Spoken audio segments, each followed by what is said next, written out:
including South Africa and Zimbabwe, will be suspended, and all will be added to the red list. No cases of the variant have been found in Britain so far. A 12-year-old girl has died following an assault in Liverpool's city centre. Police say Ava White suffered catastrophic injuries shortly after the Christmas lights switch on. 4 boys, one aged 13, 2 aged 14 and a 15-year-old have been arrested on suspicion of murder. We're being warned of a crisis in patient safety at overcrowded A&E departments. A report has found that nearly 2/3 of casualty units had ambulances queuing outside on a daily basis. The Department of Health says extra funding is being provided to boost staff numbers in key areas. And forecasters have warned of travel chaos as Storm Arwen's set to batter parts of the UK with 75-mile-per-hour winds. The Met Office has issued an amber wind warning for parts of North East England and Scotland from this afternoon. I'll have more on all of those stories for you at the top of the hour.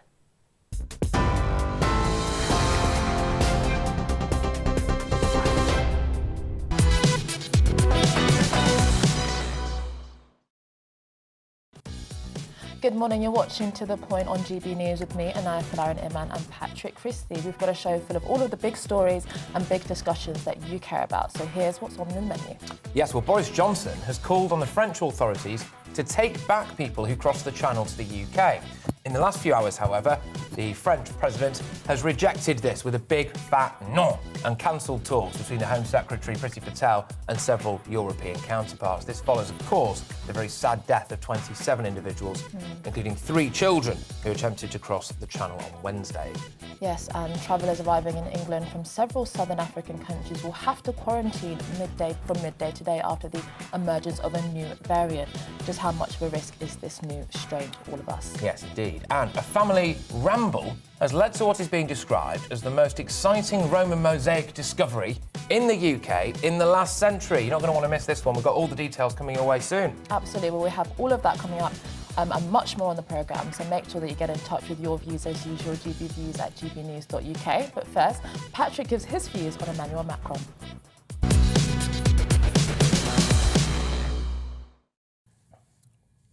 Emmanuel Macron is just a pound shop Napoleon with a catastrophic case of small man syndrome. Last night, Boris Johnson wrote a perfectly reasonable letter to President Macron, putting forward several solutions to the crisis in the Channel. These included joint patrols to prevent more boats from leaving French beaches, deploying more advanced technology like sensors, radars, reciprocal maritime patrols in each other's territorial waters, and airborne surveillance, deepening the work of the country's joint intelligence cell, and immediate work on a bilateral returns agreement with France, of course, alongside talks to establish a UK-EU returns agreement. All perfectly reasonable stuff.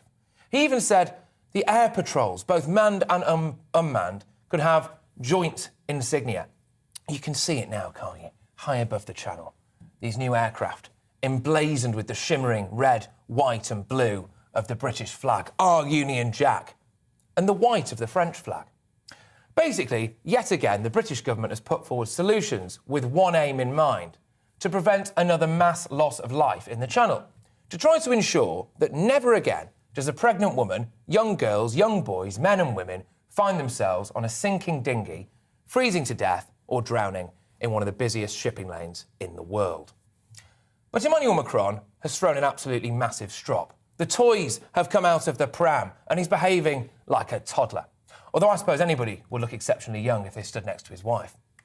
Macron called Boris's letter unacceptable, accused him of playing politics, and then disinvited Priti Patel from a ministerial meeting on Sunday between France, Belgium, the Netherlands, Germany and the European Commission. It's a classic "you're not coming to my birthday party" vibe, isn't it? What the French are actually really angry about is that Boris made this letter public, so the international community can now be under absolutely no illusions whatsoever about what Britain is offering to do and the fact that France is rejecting that help. People are saying it's not France's job to protect Britain's borders. That's correct, it isn't. But that's no longer what we're asking them to do, is it? We're asking them to work with us to make sure that nobody dies in the Channel. And those are two very, very different things. The fact is, it's actually Emmanuel Macron who's the one trying to exploit the deaths of migrants for political gain. He's the one with an election coming up after all, isn't he?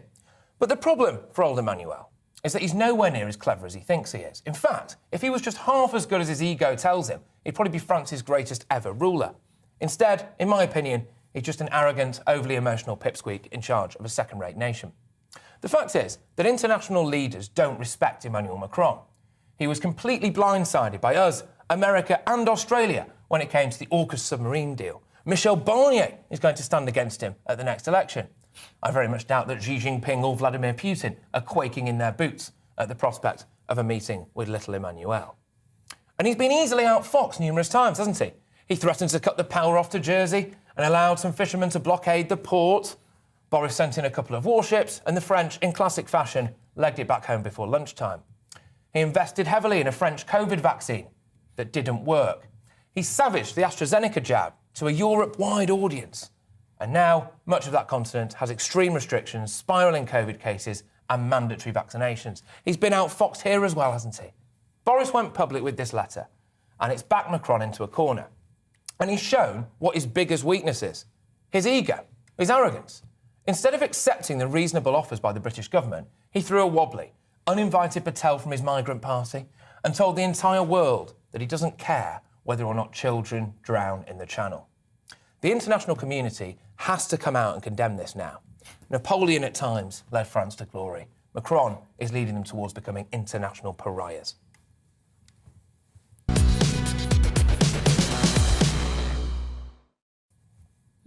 Yes, and also, look, let's be honest as well, I think it's time that we just stop treating Emmanuel Macron as our friend, because he's done things like nick a few vaccines, hasn't he? He's tried to blockade things like PPE, etc. It's not the first time that Emmanuel Macron has not treated us as allies. Yeah, I mean, I think it is, an incredibly terrifying situation now. You're essentially potentially going to have a death sentence for crossing the Channel. Now, I think that we've got to go beyond the politics of, but the fact that there is an election or whatever, nationalistic, jingoistic sentiment is being driven in either country, and really grapple with the reality that people are literally dying. And I think, I do wonder what the rationale is from the part of Macron. I mean, many of the insurgent candidates that he's having to deal with, whether that's Zemmour, this kind of candidate that is an intellectual and former journalist, and also we have Le Pen, actually allowing this situation that the migrants to continue to coalesce at Calais, effectively destroying the local community. I don't see how that wins him any favours politically. And so what we're effectively saying is, turning a blind eye at this point to a devastating loss of life. But what I will say, though, yes, I absolutely think that there has to be some international cooperation, but from the part of the Home Secretary, I think passing the buck just to France or to the people traffickers, to me, that doesn't cut it. She is accountable for this issue when it comes to the UK, and I think that she's the one that ultimately the buck stops with when it comes to our democratic accountability. Yeah, look, I get that, and I think it has gone from, I could understand to a point, I didn't agree with it, obviously, because I didn't want France to be waving boatloads of immigrants through across the Channel. But I could understand why Emmanuel Macron was doing it. I could understand why he maybe felt as though it wasn't France's job simply to police our borders, to patrol our borders, and I do get that. But I think the situation has changed now, right, with what happened in the Channel on Wednesday with the death of 27 people.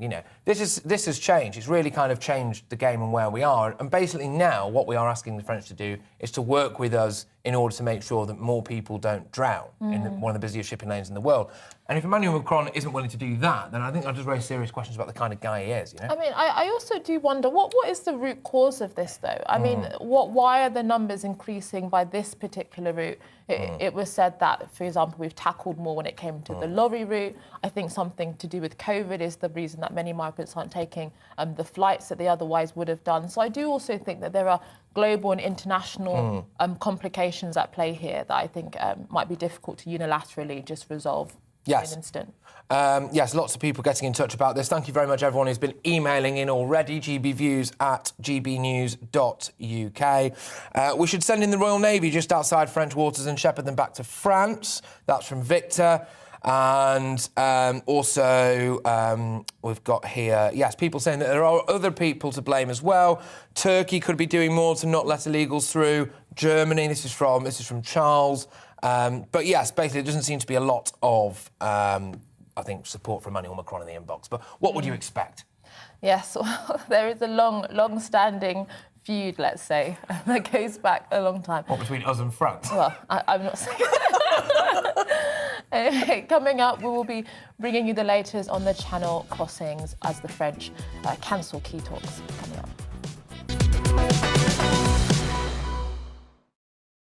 You're watching GB News live across the UK and the world on our digital stream. GB News is Britain's news channel. We are the UK's home of discussion and debate from all perspectives. We are here for you. Don't forget to join our YouTube community by clicking on that subscribe button.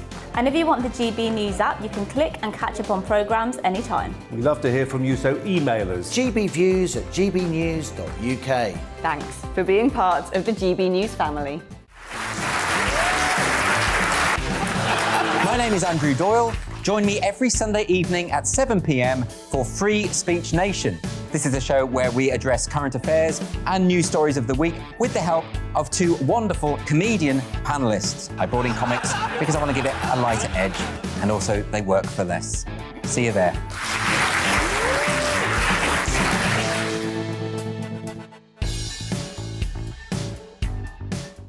Join my show Farage, 7 p.m. till 8 p.m. Monday through Thursday, and there you will get opinion, analysis, debate, and I'll cover stories that nobody else dares to touch. And then for the last 15 minutes, talking pints. We're over a drink. We have a civilised conversation with someone.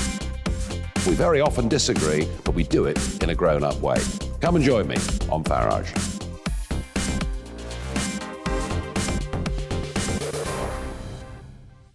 I'm Colin Brazier. I've reported from more than 70 countries around the world, covered wars from Afghanistan to Iraq, from Lebanon to the Balkans. I'm trying to bring that experience, that feel for events, to the studio. And something else. I'm ready to give an opinion. Today's stories with a spark. Brazier from 8 p.m. weekdays on GB News.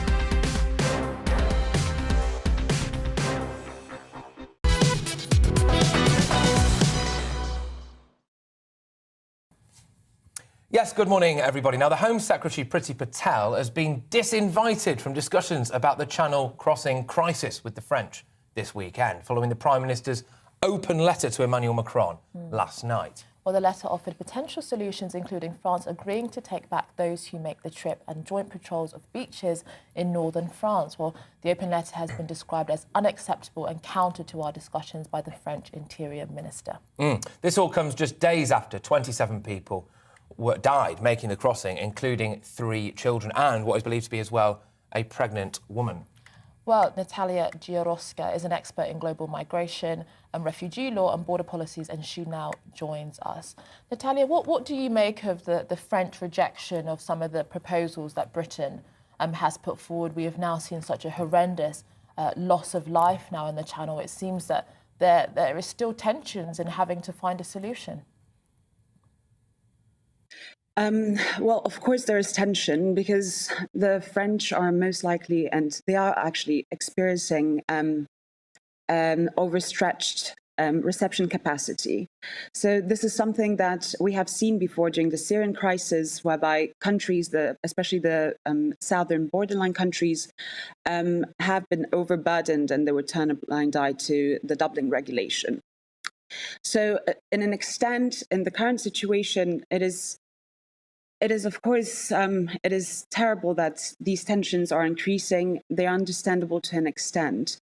And we can only hope that these will be improved with further negotiations.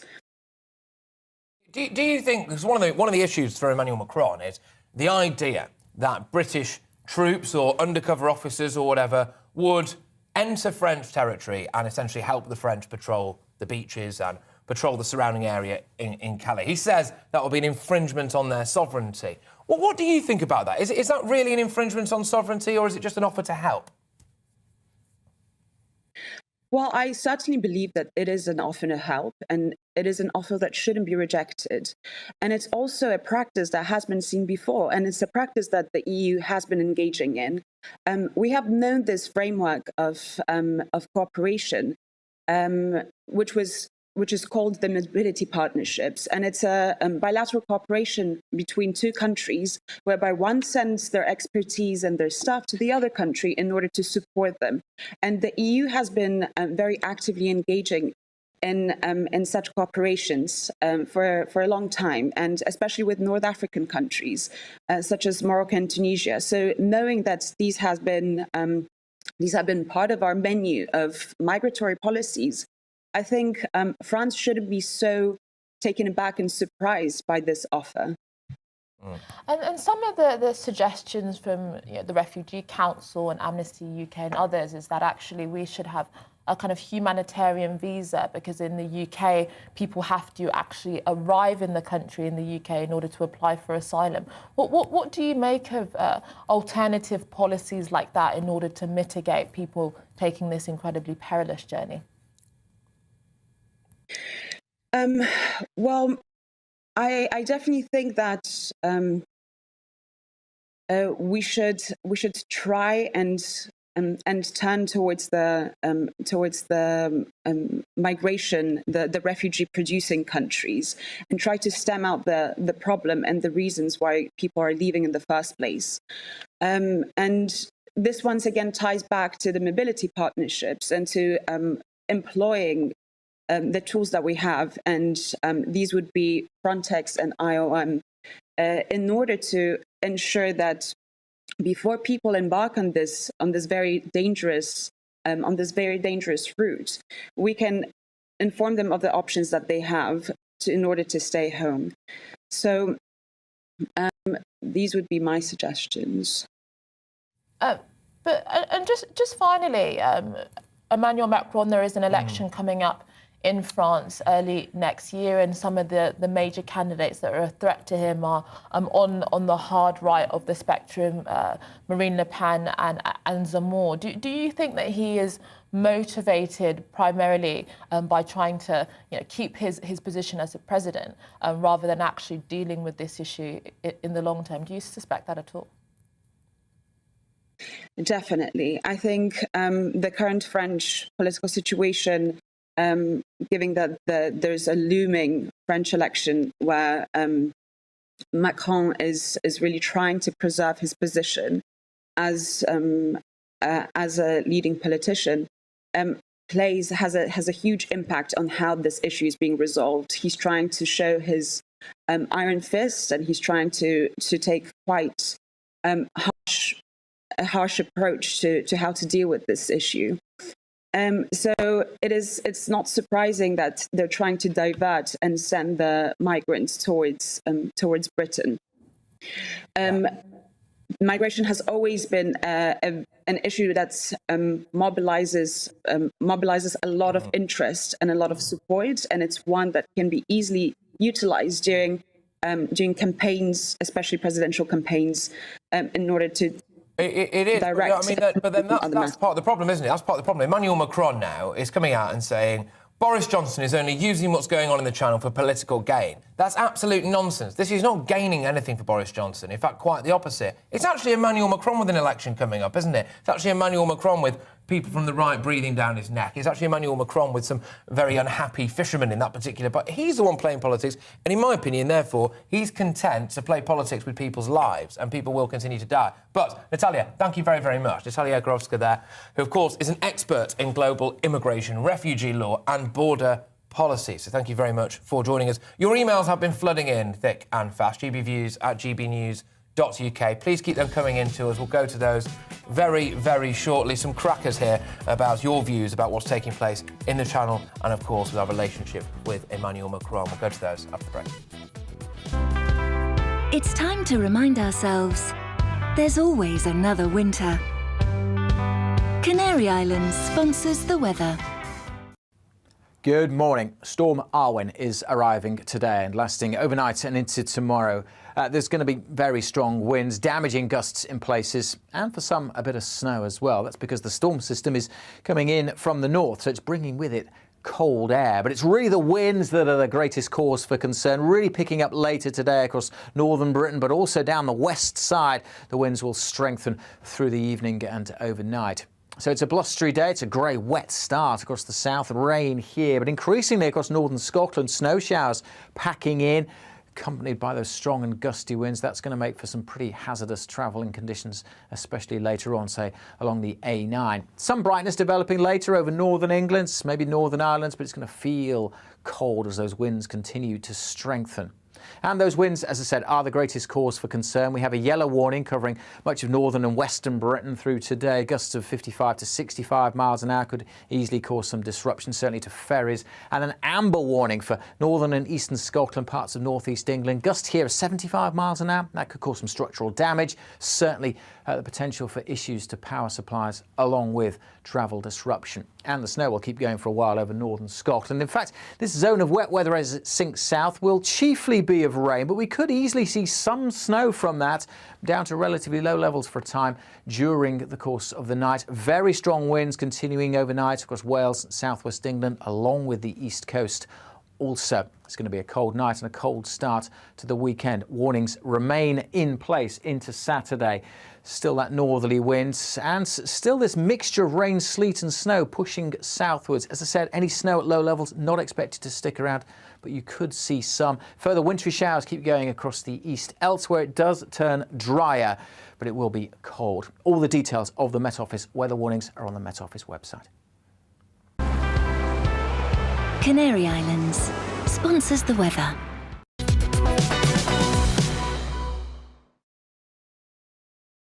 You're watching GB News live across the UK and the world on our digital stream. GB News is Britain's news channel. We are the UK's home of discussion and debate from all perspectives. We are here for you. Don't forget to join our YouTube community by clicking on that subscribe button. And if you want the GB News app, you can click and catch up on programmes anytime. We love to hear from you, so email us. gbviews@gbnews.uk. Thanks for being part of the GB News family. My name is Andrew Doyle. Join me every Sunday evening at 7 p.m. for Free Speech Nation. This is a show where we address current affairs and news stories of the week with the help of two wonderful comedian panellists. I brought in comics because I want to give it a lighter edge, and also they work for less. See you there.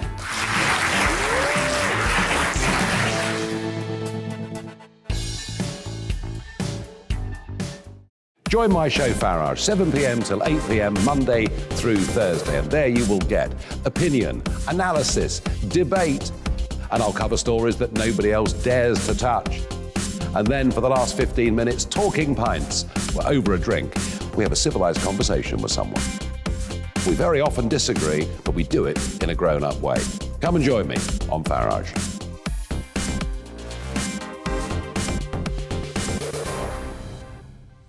I'm Colin Brazier. I've reported from more than 70 countries around the world, covered wars from Afghanistan to Iraq, from Lebanon to the Balkans. I'm trying to bring that experience, that feel for events, to the studio. And something else. I'm ready to give an opinion. Today's stories with a spark. Brazier from 8 p.m. weekdays on GB News.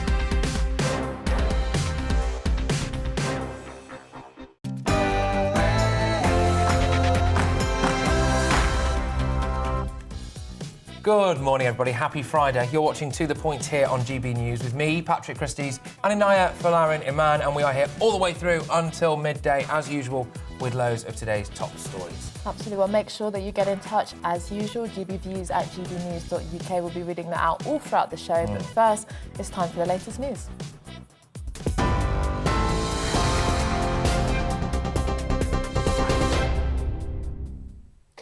I'm Rhiannon Jones. This is your news at 10 o'clock. France has pulled out of talks with the UK over what they're calling Boris Johnson's unacceptable letter about the migrant crisis. The Prime Minister outlined a series of measures to deal with the Channel crossings in a message to his counterpart Emmanuel Macron. The French Interior Ministry says it's contrary to discussions, and Home Secretary Priti Patel is no longer invited for talks on Sunday. 27 people drowned in the Channel on Wednesday after a boat capsized. Diplomacy is the art of sometime waiting for staying at the table and discussing. I don't think, even though I think that in what the proposal of Mr. Johnson, there are some very good points. I think that making this letter public before sitting with the French authority was probably not a very, very smart move.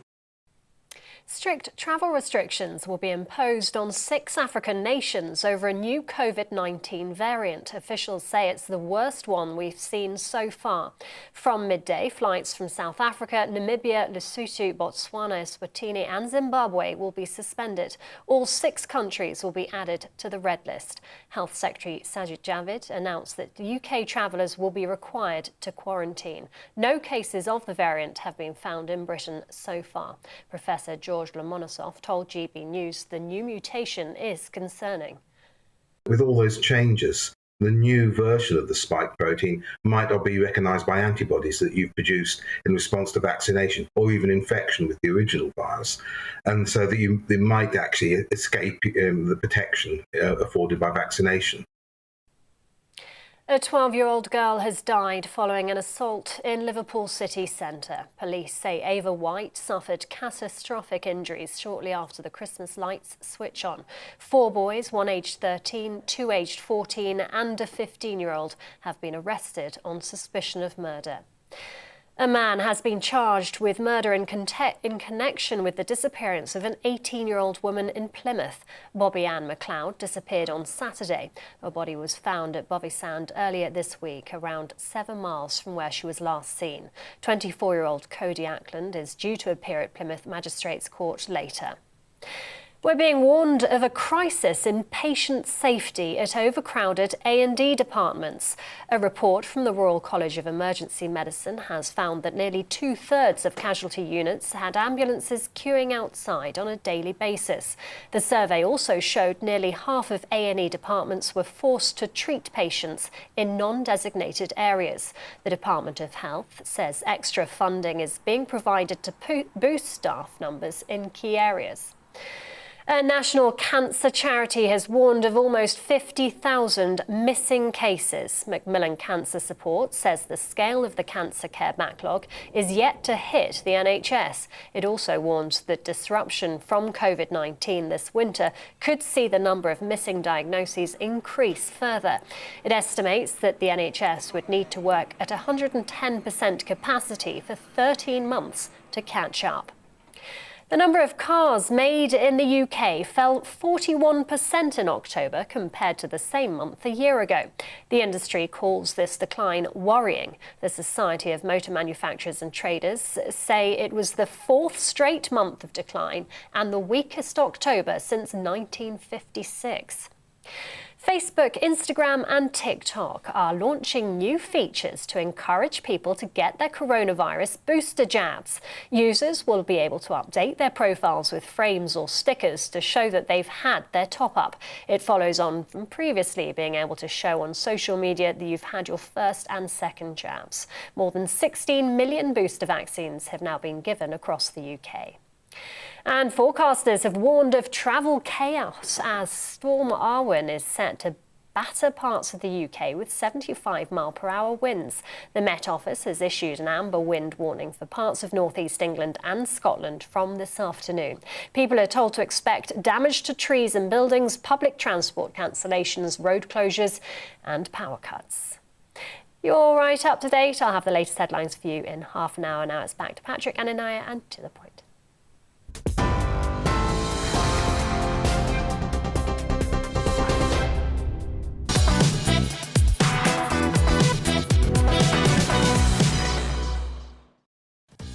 Good morning, everybody. You're watching To The Point on GB News with me, Patrick Christie's, and Inaya Falarin Iman. And we're here all the way through until midday today with all of the topics that you really care about. So here's what's on the menu. Absolutely. Well, travellers arriving from several southern African countries will have to quarantine from midday today. The Health Secretary Sajid Javid has said this comes after the emergence of a new variant that is reportedly radically different in structure to Delta, which currently dominates. Just how much of this is going to be a risk to all of us in the UK?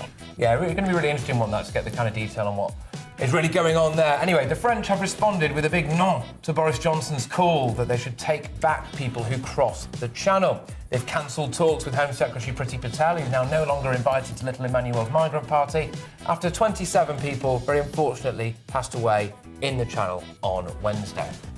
And today marks Black Friday, associated often with big deals on tech, clothes and other items. What does it mean for you? Are these deals really for you? I think it's an American import. We'll be talking to a retail expert to tell us all about this.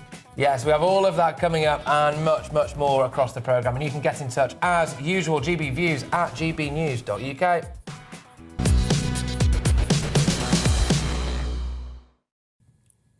Well, another day, another COVID variant seemingly. This one has been found in Botswana, South Africa and Hong Kong. It's been named by officials the worst one we've seen so far.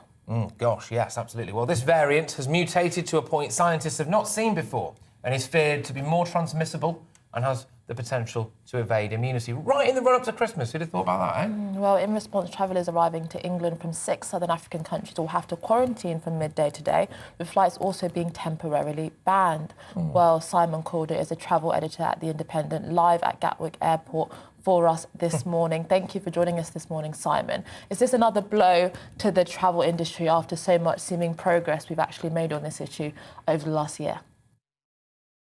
Oh, yes. I've been speaking to a number of leaders in the travel industry, and they are absolutely furious at what's been happening. They weren't given any warning, and which is why, for example, British Airways sent 2 flights out last night, one to Cape Town, one to Johannesburg. And they left about an hour before Sajid Javid, the health secretary, said, right, anybody coming in from South Africa is going to have to self-isolate. That is going to have to go into hotel quarantine, spending over £2,000 for a solo traveller.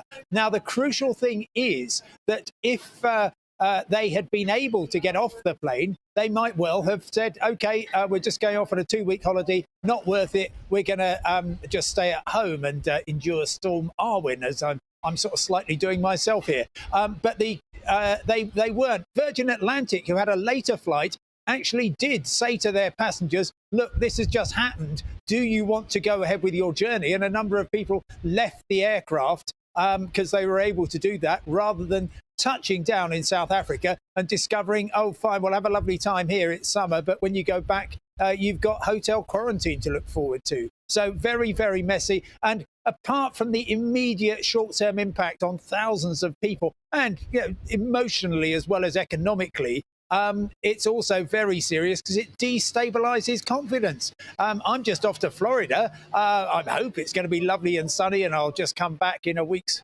time having had a lovely trip. But I just don't know. I might find out that I'm going in for 10, 11 nights on Isolation Row near Heathrow.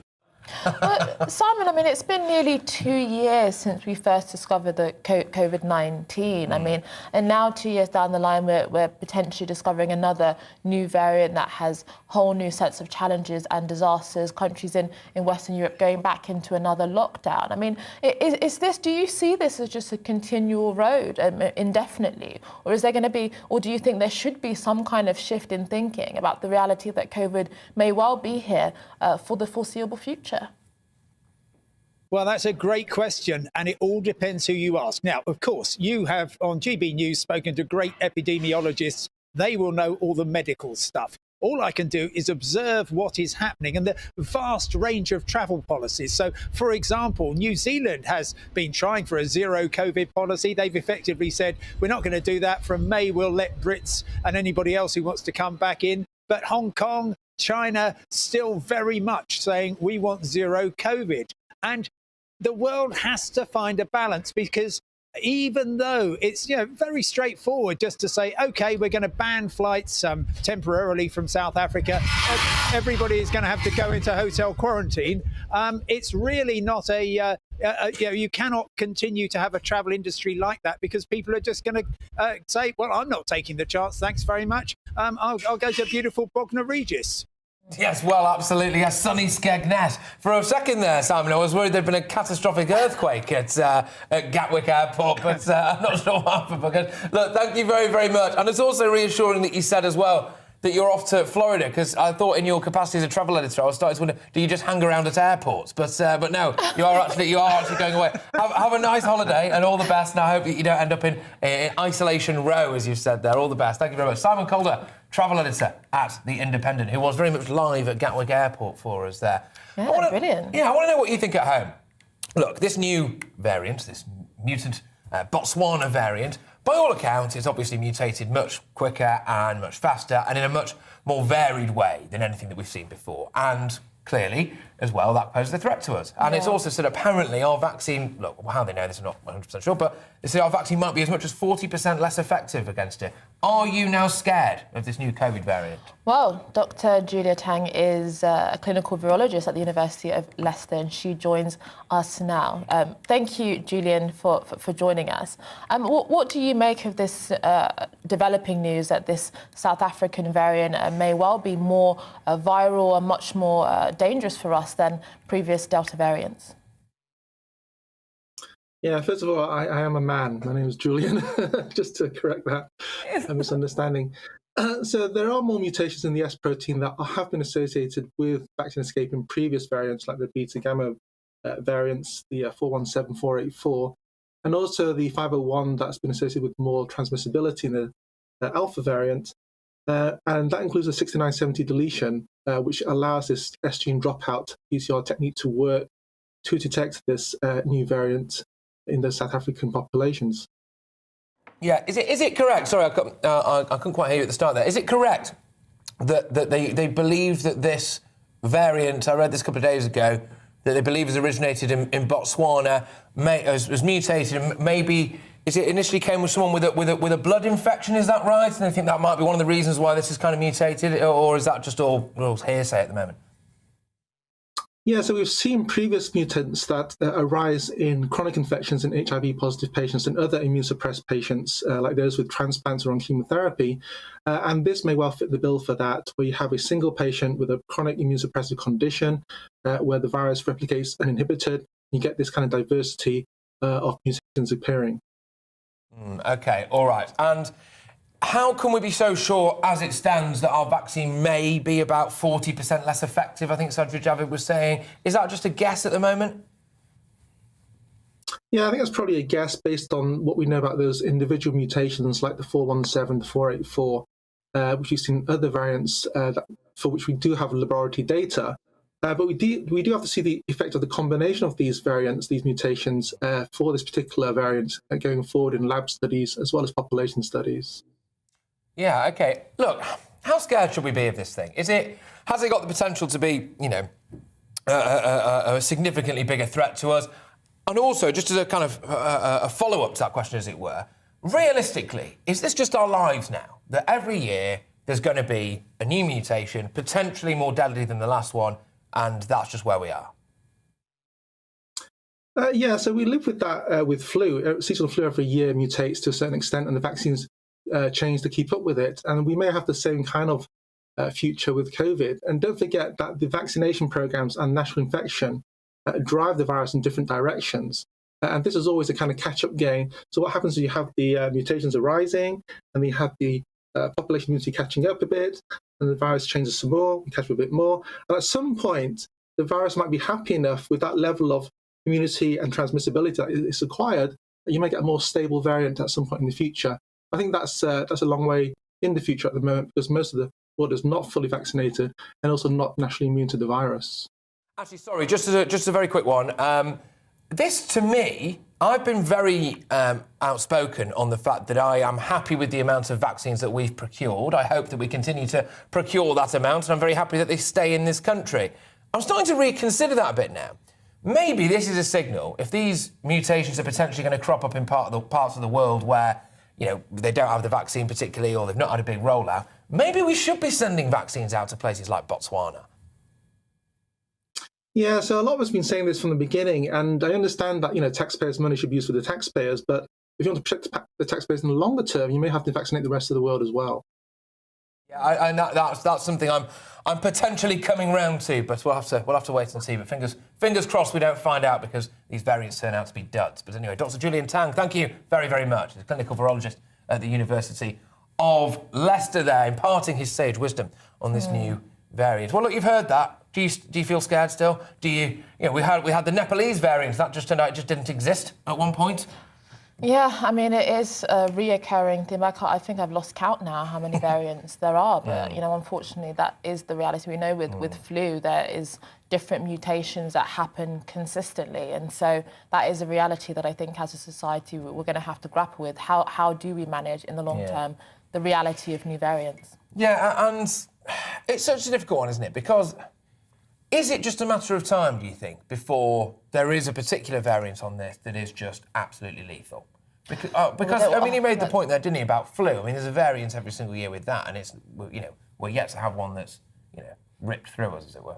Well, I mean, in the reality, pandemics are a reality from the dawn of human history. We've had many different, Spanish flu. I suppose it was Spanish flu. And all sorts. We have had pandemics before, and I think actually pandemic management needs to be something that is much more considered in government's long-term thinking. Yeah, I just think it's an interesting one psychologically for us as well. And that vaccine issue, I think is going to be a question that's going to become more and more prominent. I know that it's been asked a few times in the past, but I suspect that it's going to become a massive issue.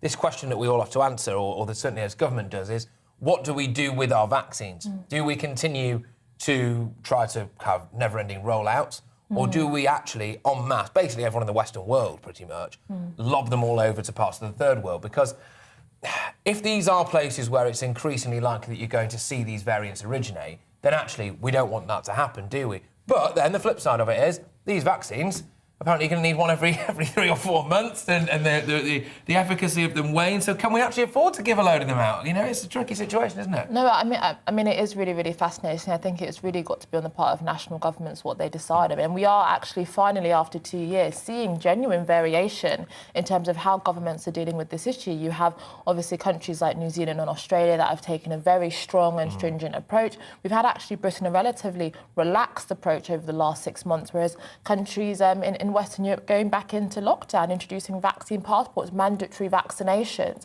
And so we are really now seeing quite a big variation in terms of what we need to do individually as a society and how to respond to this. Yeah, it has been a very morbid but very fascinating case study in humanity, this whole thing, hasn't it? But anyway, after the break, the UK is suffering a wave of excess deaths that cannot be fully explained by the coronavirus pandemic, according to official statistics. Where are these coming from and what is going on? But first, the weather. It's time to remind ourselves there's always another winter. Canary Islands sponsors the weather. Good morning. Storm Arwen is arriving today and lasting overnight and into tomorrow. There's going to be very strong winds, damaging gusts in places, and for some, a bit of snow as well. That's because the storm system is coming in from the north, so it's bringing with it cold air. But it's really the winds that are the greatest cause for concern, really picking up later today across northern Britain, but also down the west side. The winds will strengthen through the evening and overnight. So it's a blustery day. It's a grey, wet start across the south. Rain here, but increasingly across northern Scotland, snow showers packing in, accompanied by those strong and gusty winds. That's going to make for some pretty hazardous travelling conditions, especially later on, say, along the A9. Some brightness developing later over northern England, maybe Northern Ireland, but it's going to feel cold as those winds continue to strengthen.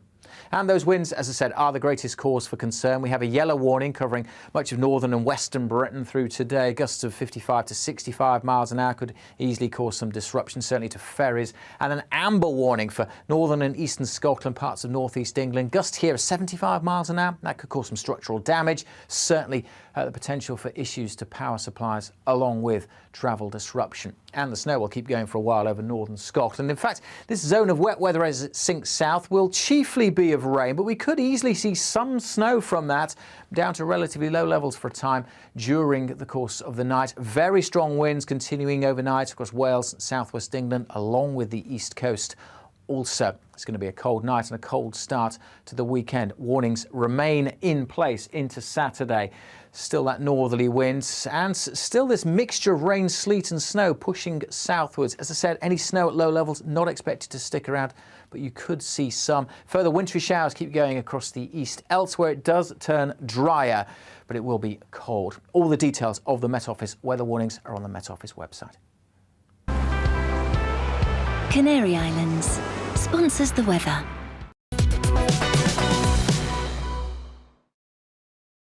You're watching GB News live across the UK and the world on our digital stream. GB News is Britain's news channel. We are the UK's home of discussion and debate from all perspectives. We are here for you. Don't forget to join our YouTube community by clicking on that subscribe button. And if you want the GB News app, you can click and catch up on programmes anytime. We love to hear from you, so email us. gbviews@gbnews.uk. Thanks for being part of the GB News family. My name is Andrew Doyle. Join me every Sunday evening at 7 p.m. for Free Speech Nation. This is a show where we address current affairs and news stories of the week with the help of two wonderful comedian panellists. I brought in comics because I want to give it a lighter edge, and also they work for less. See you there.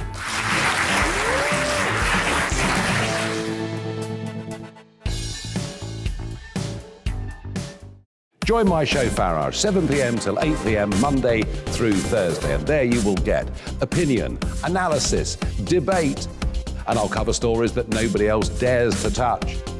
And then for the last 15 minutes, talking pints. We're over a drink. We have a civilised conversation with someone. We very often disagree, but we do it in a grown-up way. Come and join me on Farage.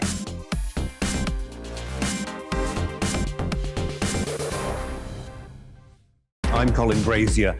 I've reported from more than 70 countries around the world, covered wars from Afghanistan to Iraq, from Lebanon to the Balkans. I'm trying to bring that experience, that feel for events, to the studio. And something else, I'm ready to give an opinion. Today's stories with a spark. Brazier from 8 p.m. weekdays on GB News.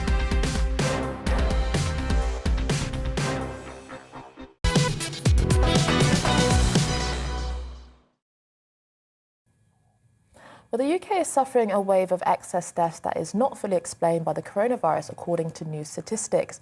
Data from the Office of National Statistics showed that there were 12,050 deaths in England and Wales in the last 7 days to November 12. That's an increase of 16.6% on the 5-year average. Every week since mid-July, the UK has had death numbers above normal. Well, let's talk to diagnostic pathologist Dr. Claire Craig. Thank you very, very much, Dr. Claire. What's your view on where these numbers are coming from then and what the increase is all about? Thanks for having me, Patrick. This is a problem that's actually been going on for over a year. So in autumn last year, we started to see a rise of non-COVID excess deaths, particularly in the young, and an increase of deaths in people's own homes. And the thing about people dying at home is that some of those deaths will be by choice. But it's a sort of funny choice when, if you know you're dying and you might choose to die in hospital if you were allowed visitors, but you're not allowed visitors and you end up dying at home, then that changes the statistics, but it doesn't necessarily reflect a real choice for that person. But some of those deaths at home will be cardiac deaths, and they will be deaths of people who'd never made it to hospital. And we can see that in other parts of the statistics. So since May, in particular, there's been a stepwise increase in ambulance call-outs for cardiac and respiratory arrests. And at the same time as that increase, fewer people were coming to A&E with a cardiac problem. And what that suggests, that sounds like it might be a good thing. You think, well, if we've got fewer people with cardiac disease in A&E, then maybe we've cured them. But I think the reality is that they've died. Some of these people have died and they're not coming to A&E when they would have come to A&E with more minor problems. So the excess deaths we're seeing are circulatory deaths. They're strokes and they're heart attacks. And they're much more in the young than in the older age groups. And so I think it's something that really needs to be investigated. Some people have suggested that it might have something to do with the NHS being overwhelmed and are not able to deal with some of the pressures from other conditions because COVID is still running rampant. Do you think that rings true to the reality of what this may be caused? So I think that when we were sold this protect the NHS idea, the reality was that the NHS shut down, and it shut down partly from policy, but mostly through fear. People didn't turn up when they should have turned up for help. And some of those people will end up with negative consequences, and it will take time for those to come through. And particularly for example, cancer patients, we're not going to see the impact of stopping screening and things like that for many years to come. It's going to carry on getting worse and worse and worse until we've actually can measure the full impact that that has had. Whereas for other causes of death, the impact is more immediate. And so in terms of the NHS currently, it is absolutely not being overwhelmed by COVID. That's absolutely not the case at all. It may well come under immense pressure in December, which happens every single year because we always have surges and respiratory viruses at that time of year, and because we don't really have spare capacity in our health service. And so, yes, things will get stretched. But at the moment, it's not that that's causing the problem. And the problem has been going on throughout, and it carried on throughout the summer as well. OK. Lots of people have at times raised personal concerns, whether or not these were grounded in medical facts or otherwise, about the vaccine. And last afternoon, we had consultant cardiologist Dr. Aseem Malhotra on the wonderful afternoon agenda with the even more wonderful Alex Phillips. And he raised concerns in his mind about the potential that the vaccine could have some issue when it comes to circulation and essentially heart attacks. What's your view on that? So my view is that that these things need to be investigated, and that people have not been forthcoming with the data to allow openness, which just raises my suspicions immediately. And they have, so there's been a lack of honesty about it. And it's difficult when you're trying to assess the effect of something like a new drug, because you need a bit of time to measure things, and you don't want to accidentally assume that deaths that would have occurred anyway were due to it just because they happened in a short period afterwards. So you have to have all the data to be able to draw that conclusion.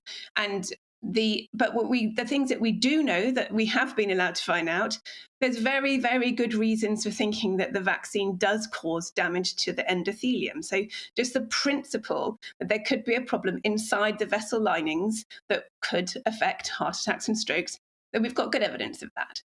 And actually what the vaccine's a funny word to use to describe it, really, but the spike protein that it makes your cells make interacts with endothelial cells. So, it's actually, with many vaccines, most vaccines, you try to use an inert part of a virus. You use a bit that's the least harmful.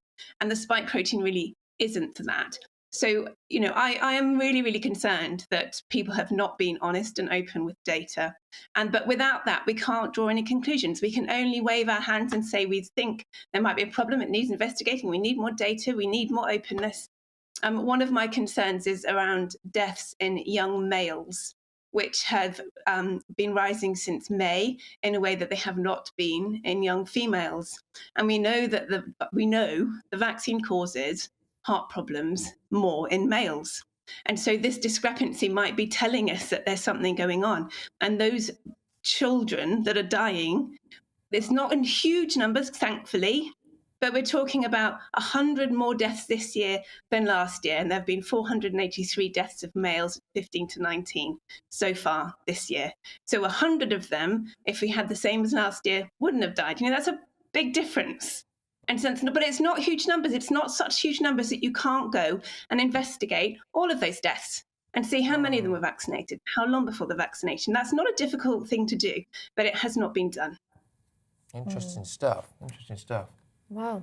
Thank you, Dr. Claire Craig, diagnostic pathologist. Yeah, fascinating. And I think this... look, I would urge everyone, by the way, this clip of Dr. Aseem Malhotra, who was on the afternoon agenda with Alex Phillips yesterday, on our Twitter alone, it's just fast approaching 1 million views now. It's on our YouTube as well. Just go and watch it. Fascinating stuff. And raising pertinent questions about whether or not it is, in the interests of the pharmaceutical company, these vaccine makers and manufacturers, to actually go and conduct this kind of research and to actually outline it. What he did say was, as long as there are question marks over this, it should be against the law, essentially, for governments to mandate a vaccine for people. Well, I don't think government should be mandating a vaccine regardless, but I also do worry about drumming up or fears about the vaccine, because we've just seen the African variant that has emerged. And I think that may well be partly due to the fact that some countries in the developing world are radically less vaccinated than many people here. And so actually, the more fear that is thought about vaccines, the less likely people are then going to get it. And we may then find new variants emerging as well. I absolutely think that we should have a fair and balanced investigation into concerns about that may well arise. But actually, we're looking at potentially more than 1 billion people across the world vaccinated. I think that relative to the danger of COVID, it seems that the problems of the vaccine will be much, much, much smaller. So, but we still absolutely should look into it. But we don't want to bring fear into people when it actually is quite effective in preventing deaths and serious illness. Yeah, absolutely. But I think it's important that we break down the stigma of anyone who raises relatively valid questions about the vaccine. There's a difference, isn't there, between your proper tinfoil hat brigade and this, that and the other, and people who have just got genuine concerns about something that they're not just being asked to put in their body once, but maybe 2 times, 3 times, 4 times, twice a year for the rest of their lives, in their children. It's okay to ask questions about stuff. Absolutely, and that's brilliant. Absolutely is okay. But at the same time, we shouldn't spread misinformation. Do you see what I mean? There's got to be that. It's absolutely okay. But I also do think, were people really this, concerned about the flu jab? Did people ask millions of questions, read, hundreds of papers? It does seem embedded in a wider distrust of institutions and authority that we're experiencing right now. Couldn't agree more. Anyway, coming up. Today marks Black Friday, apparently, but with huge supply chain issues, is this the best chance to actually secure gifts in time for Christmas? Before that, let's have a look at this morning's news.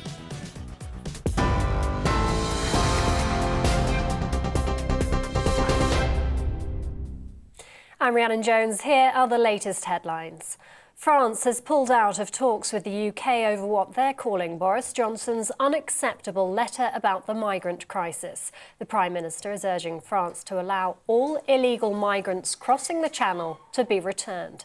27 people drowned in the Channel on Wednesday when a boat they were in capsized. Strict travel restrictions will be imposed on 6 African nations over a new COVID variant. Officials say it's the worst one we've seen so far. From midday, flights from the 6 countries, including South Africa and Zimbabwe, will be suspended and all will be added to the red list. No cases of the variant have been found in Britain so far.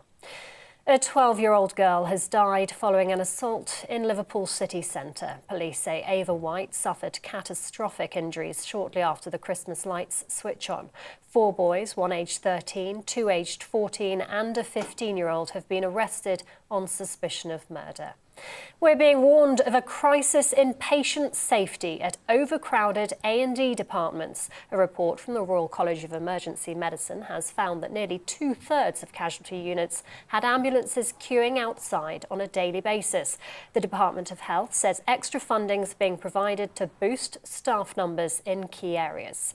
And forecasters have warned of travel chaos as Storm Arwen set to batter parts of the UK with 75-mile-per-hour winds.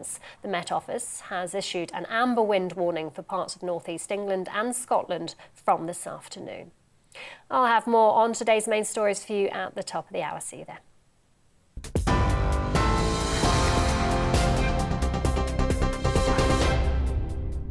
You're watching GB News live across the UK and the world on our digital stream. GB News is Britain's news channel. We are the UK's home of discussion and debate from all perspectives. We are here for you. Don't forget to join our YouTube community by clicking on that subscribe button.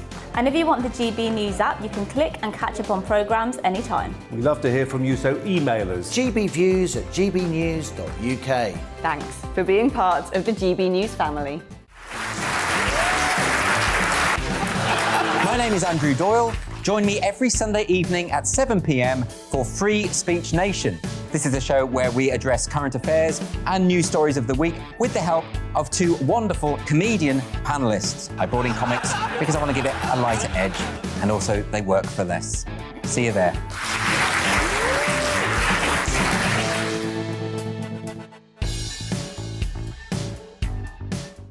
Join my show Farage, 7 p.m. till 8 p.m. Monday through Thursday, and there you will get opinion, analysis, debate, and I'll cover stories that nobody else dares to touch. And then for the last 15 minutes, talking pints. We're over a drink. We have a civilised conversation with someone. We very often disagree, but we do it in a grown-up way. Come and join me on Farage.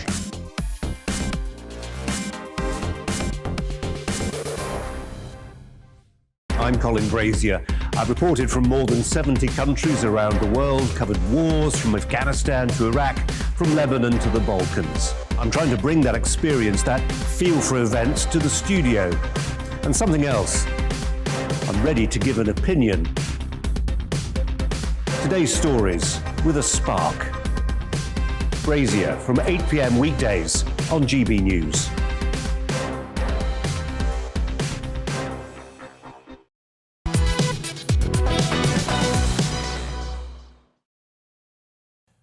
Yes, good morning, everybody. Now, research from the Higher Education Policy Unit is warning of the severe psychological toll that high levels of student debt is having on graduates. Well, it comes after a Freedom of Information request revealed that the largest amount of debt amassed by a student in England was £189,700 in response, the student loan company said the figure was an exceptional case and was possibly accrued over loans for several courses, for instance, because the person had undertaken postgraduate study or dropped out of multiple courses, but it is still indeed a very shocking figure. Well, Nick Hillman is a director of the Higher Education Policy Institute.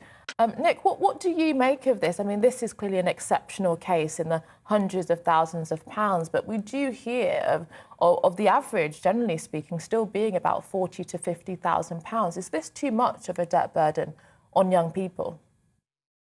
Well, good morning. And I am utterly shocked by that particular number. I mean, it's staggeringly high, isn't it? The only thing I'd say is, of course, that person is very unlikely to have to pay off the whole sum, because if you don't pay off all your money within 30 years that you owe, the taxpayer covers the tab. So hopefully they won't have to pay all that money themselves, but it is a staggering number. On other students, you're right. I mean, the typical debt now is tens of thousands. Again, many students won't have to pay all that money off, but lots of them are worried about things like the way that rising inflation means a higher interest rate and that their sum is therefore going up every year. And the report that we published yesterday, based on focus groups with graduates, shows a mixed picture. They recognise that it was the loans that let them go to university and get their degree. They recognise that the repayments are what's called income contingent. So if you don't have a half-decent salary, you don't pay any money back. But they do worry about having tens of thousands of pounds of debt hanging over them, at a really important moment in their lives when they might be trying to save up for a deposit for a house, for example. Oh, absolutely. And I mean, that is a very high number. The one that we just quoted is a fifth, of £1 million. That is huge. And whilst they may not have to pay it back instantly, what is being said is there is a kind of psychological sense that you have this looming debt burden. And if you do end up earning more, then you're going to have significantly more garnished from your salary. I mean, this is also in a context where we've seen national insurance increase and taxes increase. There does seem to be that young people in particular are increasingly having to fit the burden of many challenges within society. Do you think that this should be something looked at from a policy perspective from different parties? Well, yes. I mean, I run a higher education policy organisation because I think these sorts of conversations should be happening all the time. If the newspapers are to be believed, the government actually wants to toughen up the repayment terms and get graduates to repay more of their debts more quickly. So, for example, reducing the threshold at which you start repaying from it's about £27,000 now, reducing it maybe to about 22,000, so that people extinguish their debts more quickly. And there are some arguments for that because the government has run out of money, effectively. But the arguments against it are that, yet again, the costs are landing on the shoulders of people in their 20s and 30s, and that the tax rates on much older people, for example, are significantly lower. Well, one of the arguments that I've heard about reducing tuition fees is that because it's so high, that some students are increasingly seeing going to university as something that should completely cater to them. So it's almost like something they're paying for, and it should be student-centred and about what their needs are, rather than actually the learning, the education, and all the things that they get out of university. So actually increasing tuition fees seems to skew the university much more in favour of the students rather than academia and knowledge in and of itself. Have you come across that argument, and what do you make of it?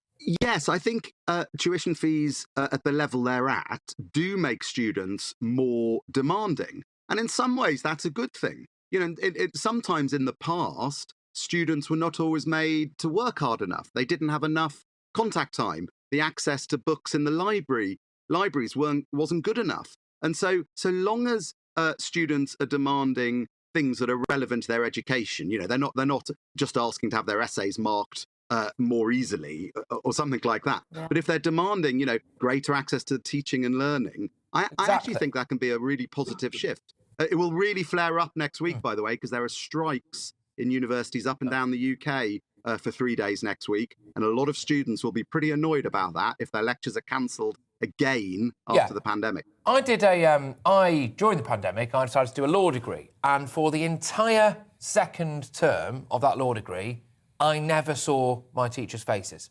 So they did Zoom calls and Zoom lectures or whatever. They wouldn't even put the camera on. So I was paying thousands of pounds, right, for this law course, thousands of pounds. And I never met my classmates in that second term, and I couldn't pick any of my lecturers out of a lineup now. And that's shocking. There was no reduction in fees, right? It was ridiculous. And I am starting to wonder whether or not actually students need to be, well, not students, children essentially, teenagers, the case should be made for them for not bothering to go to university. Right? I think why not go and get a practical trade? Why not go and maybe, you know, get experience in the world of actual practical work? And then, you know, instead of coming out of university with 189 grand's worth of debt, you might have your own house and your own business at the age of 24. Well, yes. I mean, there are... university's not right for everybody. I'd say a couple of things in response. One is good quality online learning is quite expensive and hard to deliver well. But students, I talk to students all the time, and what they really, really miss the face-to-face stuff. You know, partly because they go to university for a social experience and they weren't able to meet other people on their course and meet people on other courses and go night clubbing and do all those other fabulous things that people do at university. So they did really miss out on that. On the alternatives to university, look, university is definitely not right for everybody. But there are some problems there. So apprenticeships, for example, apprenticeship numbers have been falling because employers have had so many urgent priorities to deal with in the pandemic that sort of higher level apprenticeships, which are equivalent to a degree, those numbers fell in the crisis because employers had more day-to-day worries rather than worrying about training up the next generation of their staff. Well, thank you so much for joining us this morning, Nick Hillman, Director of the Higher Education Policy Institute. Fascinating stuff. I mean, I really worry about the shift in education, higher education, being towards students as consumers, as customers. Actually, university is meant to be an institution for the pursuit of knowledge and truth and challenging ideas and intellectual debates. But now, increasingly, students want it to be a safe space. You know, they want to change the curriculum. They make demands that aren't necessarily about, you know, knowledge and truth, but, you know, meeting their own biases and expectations. And I actually do think that the marketisation of education has something to do with that. Yeah, I had someone on from, forgive me for not remembering this lady's name. She was on from Oxford, and she was she might have been head of the student union. Anyway, she's talking absolute nonsense, right? She was there going, oh, you know, we support the lecturers' strike. We support the lecturers' strike. Right, OK, that's fine. What an immensely privileged position that is. There will probably be loads of people at university whose families have slaved away to save up enough money to send them there. There'll be students there who maybe are having to work 2-3 additional jobs on top of doing a degree to go there, who actually would quite like to be taught. They won't want their lecturers, who are relatively well paid, right, to go and just go on strike. And, you know, I just find it's ridiculous. Well, I mean, this is an ongoing thing. I mean, even in my final year of university, a few years ago, there was a strike where one of my modules, I had a lecturer that wasn't there effectively for about 80% of that entire module. And it does seem to be a reoccurring thing. Meanwhile, many students are still actually having to do online learning. Exactly. Anyway, we're moving away from that now, and today is Black Friday. But with ongoing supply chain issues for things like turkeys, toys and tech, could today be Britain's best chance to secure our Christmas gifts? Well, experts say this could be the biggest spending spree in the last few Black Fridays, despite the lack of big discounts. Recent analysis of prices show a drop in discounted items, and the money off high-ticket items has also dropped compared to last year. Well, retail expert Jeremy Baker is with us now. Thank you very much. Jeremy, are you pumped up for Black Friday? It's a wonderful time, actually. I have to be frank with you. Until recently, people didn't care about shopping for Christmas. Next week and the week until Christmas, they've got to care a lot about Christmas presents. So this is the moment when we change from not caring to desperately caring. And the retailer is going to work flat out to get us to make that change. And so you see on TV lots and lots of advertisements, lots of offers, a tremendous sense of excitement because the retailers are desperate. It's like someone who wants to kiss you. They'll make any promise at all they can to get that kiss. And the retailers will do anything to get you into the shops and get sort of carried away by the excitement of Christmas. At the same time, Christmas is wonderful. Children, grandchildren, happy Father Christmas, singing, it's all a wonderful time. And so, they're playing into something that really people want to do. They want to have a wonderful Christmas. At the same time, we're going through very difficult times. And the new variant, for example, people might think, well, next year we won't have quite so much money as we have now. We've got to be very careful for next year. So these forces, buy, careful. This is what's happening at the moment. But there's been increasing worry about supply chain issues, and that actually, many shops and retailers are not necessarily having the stock that they would ordinarily have. So actually, is that something to do with the fact that there hasn't been as many huge discounts this year as we have previously seen? I think you've got to be very, very careful. Going back to the kiss analogy, retailers are absolutely desperate that we change and become crazy about Christmas shopping because their whole career depends on that. Their whole year's profits depend on this next 3 or 4 weeks. We've got to lose our minds in favour of shopping. So retailers will say anything to get us into the shops. The stuff won't be there. There'll be empty shelves. I can't see many empty shelves, actually, at the moment. I know lorry drivers are in short supply, but in the end, everything gets through. So I would say you've got the excitement of Christmas. Please buy. Look after grandchildren, children's happy faces, singing, beautiful times, family all together. And at the same time, next year could be a bit awkward. And, hang on to your money. And some of these offers really aren't very good. Well, yes, look, just talk to me about this. There's no way that out of the goodness of their hearts, some of our major shops and retailers would decide that they go, you know what, we're going to give the plebs a load of free stuff. We're going to knock things off. We're going to lose money. We'll lose money. It's not going to happen, is it? So they're obviously making a heck of a lot of money, which implies to me that maybe, just maybe, Jeremy, Black Friday isn't really that good a deal, is it? Well, I agree with the bulk of what you say, but at the same time, think of that mentality of the retailer. They've got to get you going. And so they spend money on advertising. They spend millions on making the ad, millions on getting it on TV. And so it's worth their while to just once in the year really giving things away. And it's a sort of kick at the bottom for the shoppers. Oh, I missed that. Oh, I got to go back again. I missed that thing on Friday. I got to rush back. And so that's the atmosphere, really sort of creating a sense of excitement. And it's worth their while giving things away to a tiny extent today. So if you've got something, today's the day to look at the prices and see if you want to buy. And I know what you think. I know you're being a bit cynical about retailers. They're charming people who, out of the goodness of their heart, selling, knickknacks, which will end up in a program about decluttering. But today's the day it really pays off for them. Anything they can do to get you excited about Christmas is worthwhile. Good. Well, I'm certainly excited about Christmas. Oh, me too. I think that's my favourite time of the year. You have, bonfire now, you have Halloween, you've got my birthday. Yeah, naturally. Well, my birthday as well, for what it's worth. Exactly. Well, thank you so much. Birthdays in the same time. That's rather good.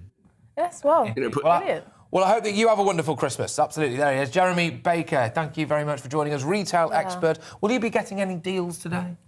I'm not sure. It's not something that I've really thought about. But I often hear that actually about a month before they raise the prices quite significantly and then basically bring them back down to what they would ordinarily have been, and then say that this is 60% off or something like that. I don't know if that's true, but it's all manipulation, isn't it? All mind games for us to make us think we're getting great deals. And sometimes, to be fair, you do get a really, really good deal. But, there we go. Right, now, moving on. Celtic legend Bertie Auld passed away just over a week ago, and Glasgow has come together to pay tribute to one of the most important players in the club's history.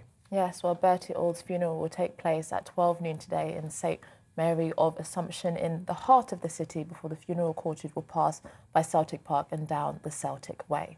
The club will broadcast Bertie's funeral live on YouTube for fans who wish to watch the service remotely. Yes, well, for live coverage of today's service and the tributes being paid from across Scotland, it's GBNews' very own reporter, Davy Donaldson. Davy, thank you very, very much. Is it possible to put into words what Bertie really meant, not only to Celtic supporters, but the city of Glasgow as a whole? Yeah, I mean, he was a hugely popular figure. Let's not kid ourselves, a massive member of that 1967 European Cup winning side as well, which beat Inter Milan 2-1 in the final. So, yeah, a hugely popular figure, not just because of that, but because of his love for the club, which was evident and apparent. And he was loved by supporters. He was also an incredibly funny man. I've got the pleasure of interviewing him several times. Very funny man, good one-liners, great stories that you could sit and listen to all day. And he certainly always had time for the Celtic supporters. He realised, what the club meant to them and how lucky he was to play for the club as well in his two spells over 12 years. So, yeah, I mean, it's a big day for Celtic Football Club. It's a big day for Celtic fans, but I think it's a big day for Scottish football as well, because obviously he was such a loved character. As I'm at here at St Mary's Church in Calton, the east end of Glasgow, you can see over my shoulder people starting to slowly arrive for the service, which gets underway at midday, respecting obviously the remaining Lisbon Lions from that 67 European Cup winning side. There'll be the Celtic squad and manager and club officials, and obviously a number of other people as well. As you referred to earlier on, the funeral cortege will go past Celtic Way at 1:30. So there will be fans there, lots of fans there, paying their respects and farewell to Bertie Auld, who, as far as he's concerned, was one of their own. No, absolutely, and it's a sad day, but it's also a time it brings back such great memories of his career and everything. And as you said there, he just seemed to be an incredibly witty man. And obviously, since he passed away, I kind of looked him up a little bit online, and listened to some of the interviews he's done. He's very quick on his feet in more ways than one, isn't he? It's fair to say. But has this kind of united? Because Glasgow is divided along football lines, right? Isn't it? I mean, has it united the city a bit? Are there Rangers fans paying their respects as well? Well, I mean, I was up at Celtic Way earlier on, and you saw Rangers scarves there. So, yeah, I mean, Glasgow's a city that very much comes together when something like this happens, when, they respect each other, the two clubs, two largest clubs in the city. And, there's no doubt about that. We saw last week, there was Walter Smith, the former Rangers manager's funeral last week, and there was Celtic scarves there and Celtic shirts. So that just gives you a real sense of the feeling between the two clubs. When something like this happens, when a respected figure from either club passes away, then there is a massive mutual respect among supporters. Obviously not all supporters, but you'd say the large part that would certainly say that and have come to pay their respects in terms of leaving a flag, leaving a message, maybe leaving some flowers, and we've already seen that over the last week or so. Yeah, absolutely. David, thank you very, very much. And David Donaldson there, we're going to be covering that for us throughout the day. Of course, the funeral of Bertie Auld. Well, look, stay tuned because we've got loads coming your way. Make sure that you keep your thoughts coming as well. GB Views at gbnews.uk. All right, we'll see you after the weather. It's time to remind ourselves there's always another winter. Canary Islands sponsors the weather. Good morning. Storm Arwen is arriving today and lasting overnight and into tomorrow.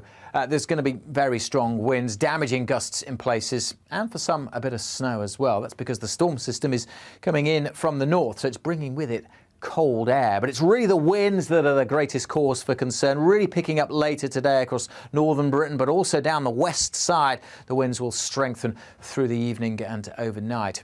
So it's a blustery day. It's a grey, wet start across the south. Rain here, but increasingly across northern Scotland. Snow showers packing in, accompanied by those strong and gusty winds. That's going to make for some pretty hazardous travelling conditions, especially later on, say, along the A9. Some brightness developing later over northern England, maybe Northern Ireland, but it's going to feel cold as those winds continue to strengthen. And those winds, as I said, are the greatest cause for concern. We have a yellow warning covering much of northern and western Britain through today. Gusts of 55 to 65 miles an hour could easily cause some disruption, certainly to ferries. And an amber warning for northern and eastern Scotland, parts of northeast England. Gusts here of 75 miles an hour. That could cause some structural damage. Certainly the potential for issues to power supplies along with travel disruption. And the snow will keep going for a while over northern Scotland. In fact, this zone of wet weather as it sinks south will chiefly be of rain, but we could easily see some snow from that down to relatively low levels for a time during the course of the night. Very strong winds continuing overnight across Wales and southwest England, along with the east coast. Also, it's going to be a cold night and a cold start to the weekend. Warnings remain in place into Saturday. Still that northerly wind and still this mixture of rain, sleet and snow pushing southwards. As I said, any snow at low levels not expected to stick around, but you could see some. Further wintry showers keep going across the east. Elsewhere it does turn drier, but it will be cold. All the details of the Met Office weather warnings are on the Met Office website. Canary Islands sponsors the weather.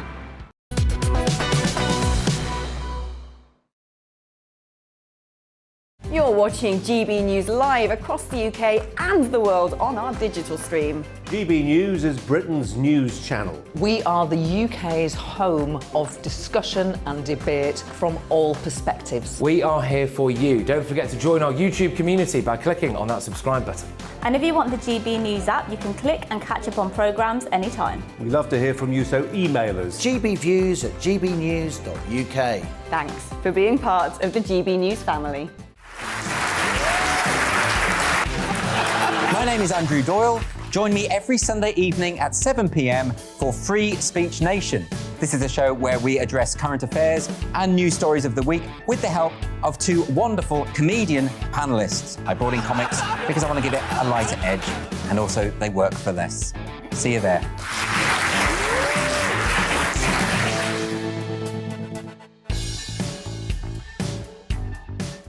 Join my show Farage, 7 p.m. till 8 p.m. Monday through Thursday, and there you will get opinion, analysis, debate, and I'll cover stories that nobody else dares to touch. And then for the last 15 minutes, talking pints. We're over a drink. We have a civilised conversation with someone. We very often disagree, but we do it in a grown-up way. Come and join me on Farage.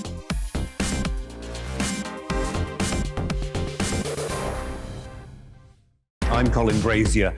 I've reported from more than 70 countries around the world, covered wars from Afghanistan to Iraq, from Lebanon to the Balkans. I'm trying to bring that experience, that feel for events, to the studio. And something else. I'm ready to give an opinion. Today's stories with a spark. Brazier from 8 p.m. weekdays on GB News.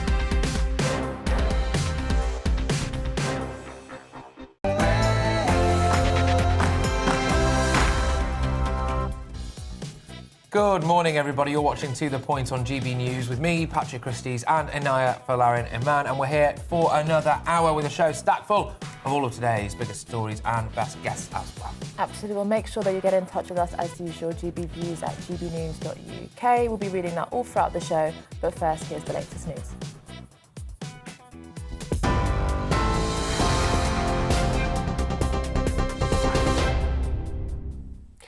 I'm Rhiannon Jones. This is your news at 11 o'clock.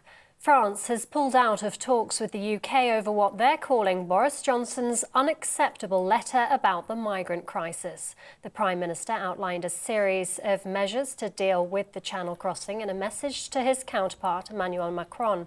The French Interior Ministry says it's contrary to discussions, and Home Secretary Priti Patel is no longer invited for talks on Sunday. 27 people drowned in the Channel on Wednesday after a boat capsized. Let's hand you over now to Health Secretary Sajid Javid. This is a fast-moving situation, and there remains a high degree of uncertainty.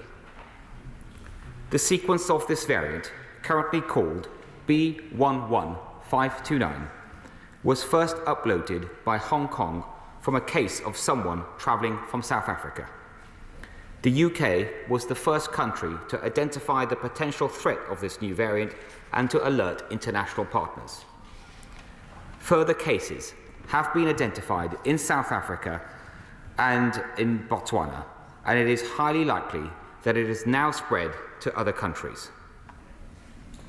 Yesterday, the South African government held a press conference where they provided an update on what they know so far. I want to put on record my thanks to South Africa, not only for their rigorous scientific response, but the openness and transparency with which they have acted, much as we did here in the United Kingdom when we first detected what is now known as the Alpha variant. Madam Deputy Speaker, we are concerned that this new variant may pose substantial risk to public health. The variant has an unusually large number of mutations. Yesterday, the UK Health Security Agency classified B11529 as a new variant under investigation, and the Variant Technical Group has designated it as a variant under investigation with very high priority. It's the only variant with this designation, making it higher priority than Beta. It shares many of the features of Alpha, Beta, and Delta variants. Early indications show this variant may be more transmissible than the Delta variant, and current vaccines may be less effective against it. It may also impact the effectiveness of one of our major treatments, Ronapreve. Madam Deputy Speaker, we're also worried about the rise in cases in countries in Southern Africa, especially as these populations should have significant natural immunity. In South Africa in particular, there has been exponential growth, with cases increasing fourfold over the last 2 weeks. In Gauteng province, which includes Johannesburg and Pretoria, some 80% of cases, when tested with a PCR test, have shown something that is known as the S-gene dropout, which we associate with this variant. So while we don't know yet definitively whether the exponential growth in South Africa is directly associated with this new variant, this PCR test analysis does indicate that there could be many more cases of this new variant than just those that have been sequenced so far. So, Madam Deputy Speaker, even as we continue to learn more about this new variant, one of the lessons of this pandemic has been that we must move quickly and at the earliest possible moment. The UK remains in a strong position. We've made tremendous gains as a result of the decisions that we took over the summer and the initial success of our booster programme. But we're heading into winter, and our booster programme is still ongoing, so we must act with caution. So we're taking the following steps. Yesterday, I announced that from midday today, we're placing 6 countries in Southern Africa on the travel red list. These countries are South Africa, Botswana, Lesotho, Eswatini, Namibia, and Zimbabwe. Anyone who is not a UK or Irish resident who has been in one of these countries in the last 10 days will be denied entry into England. UK and Irish residents arriving from these countries from 4 a.m. on Sunday will enter hotel quarantine. Anyone arriving before those dates should take PCR tests on day 2 and day 8, even if they are vaccinated, and isolate at home along with the rest of their household. If you've arrived from any of these countries in the last 10 days, NHS Test and Trace will be contacting you and asking you to take PCR tests. But please, do not wait to be contacted. You should take PCR tests right away. We've been working closely with the devolved administrations on this, and they will be aligning their response. In recent hours, Israel has also taken similar precautions. Madam Deputy Speaker, I wish to stress that we're working quickly and we're working with a high degree of uncertainty.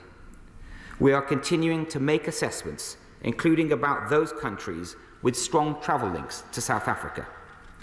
And we are working with our international partners, including South Africa and the European Union, to ensure an aligned response. But this variant is a reminder for all of us that this pandemic is far from over.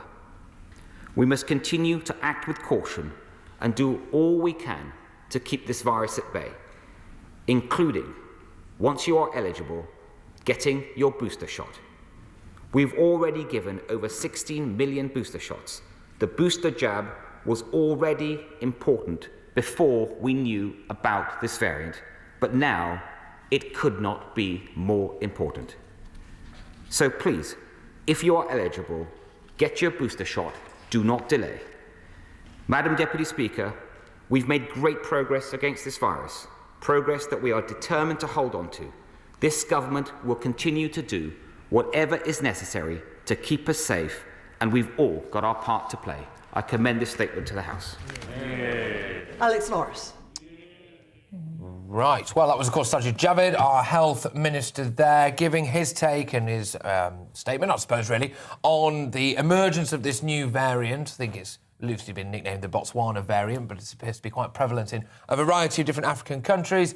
For the latest on what this variant could do if it does arrive on our shores is Professor Lawrence Young, who's a virologist at the University of Warwick. Thank you very much. I'm assuming that you will have just heard what Sajid Javid has had to say. What do you make of that, first and foremost? Is there every chance it's already here? What do you think? Well, you know, our experience with previous variants is that as soon as you identify them, they've already spread and they're already in other countries. What we need to do, and what I think what I commend the government for doing, is acting quickly. We learnt the hard way with Delta variant that if you leave these things too late, then you increase the spread. So it's really important that we control our borders and the importation of this variant. But I think what we're doing is simply delaying its arrival because it's almost inevitable that it will pop up at some time.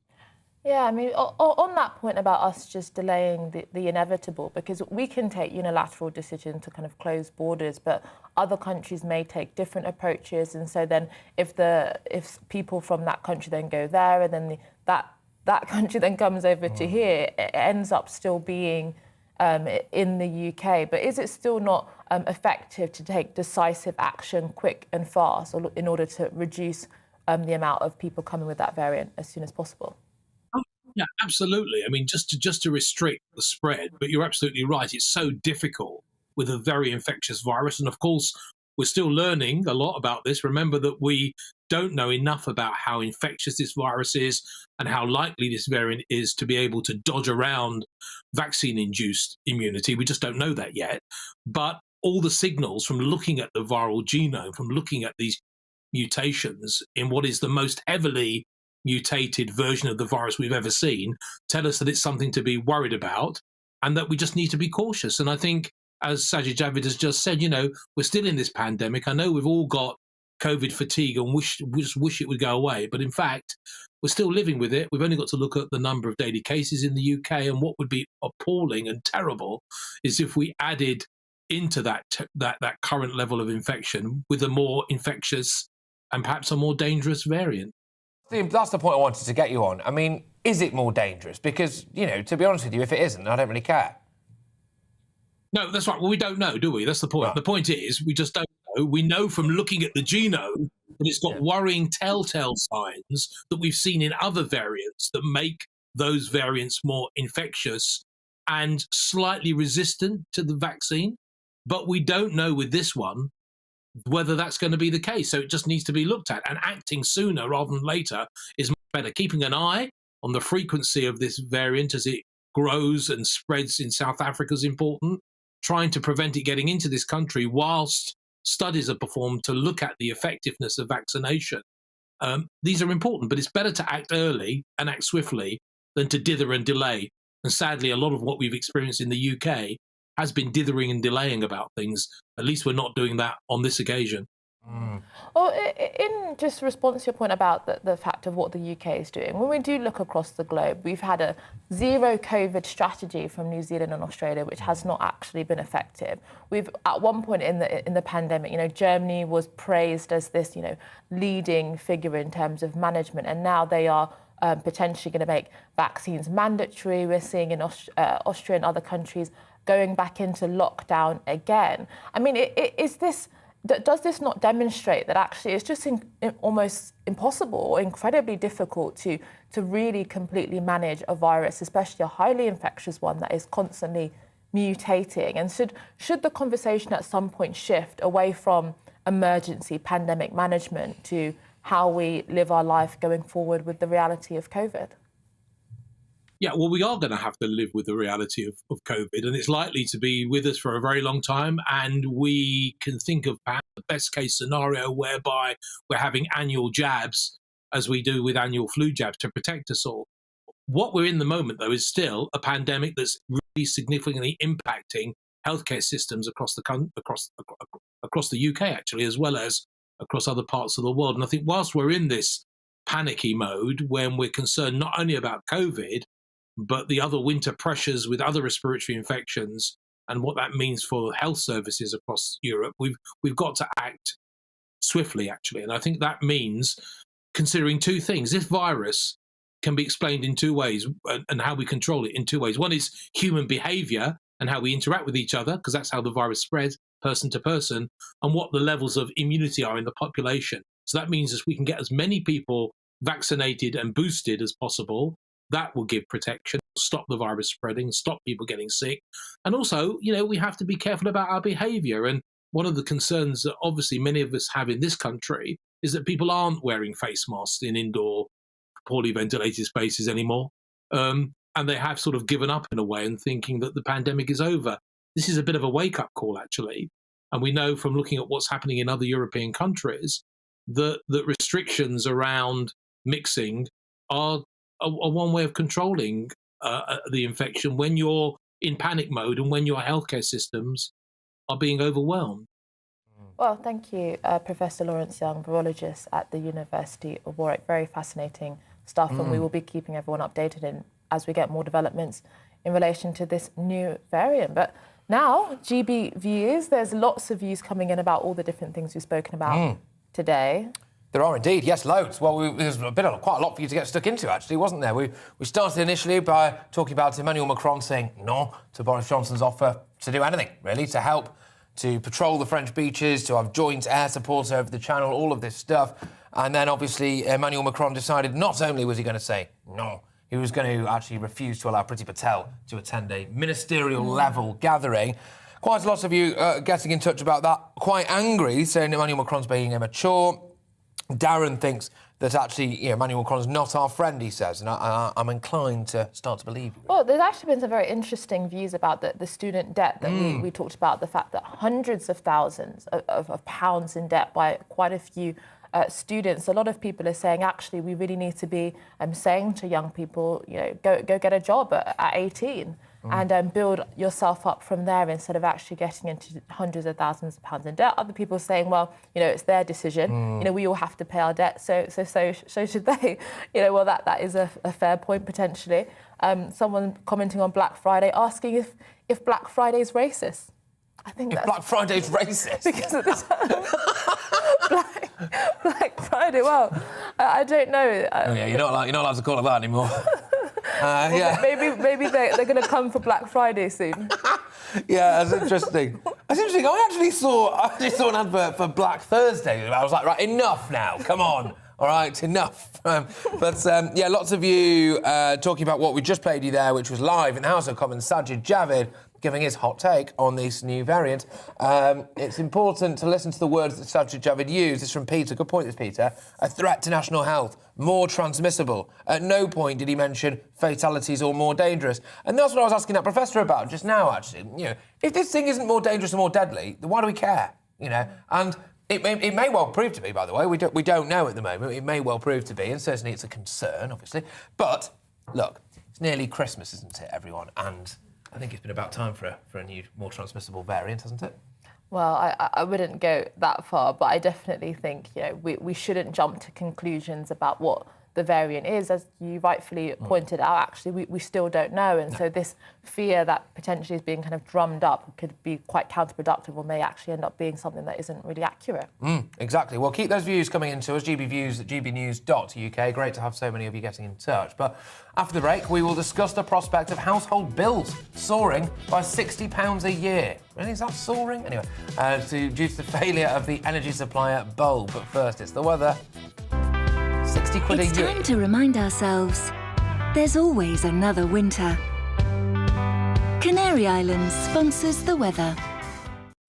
Storm Arwen is hitting the UK today. There are a number of Met Office warnings issued, and there is a threat to life across parts of the east coast of Scotland, northeast England, where the winds are going to be particularly severe. Here is that storm system heading its way south through the North Sea, but it's as the isobars squeeze together here across first northern and then eastern Scotland down into northeast England later today that the winds will potentially cause some significant damage and disruption. But right across the UK, the winds will be picking up through the day, and we could see some problems. So there is a number of warnings in place, yellow warnings covering much of the UK, but the most severe weather likely across the eastern side of Scotland into northeast England. There will be snow accompanying those strengthening winds as well over the hills across northern Scotland. We have warnings in place for that snow also.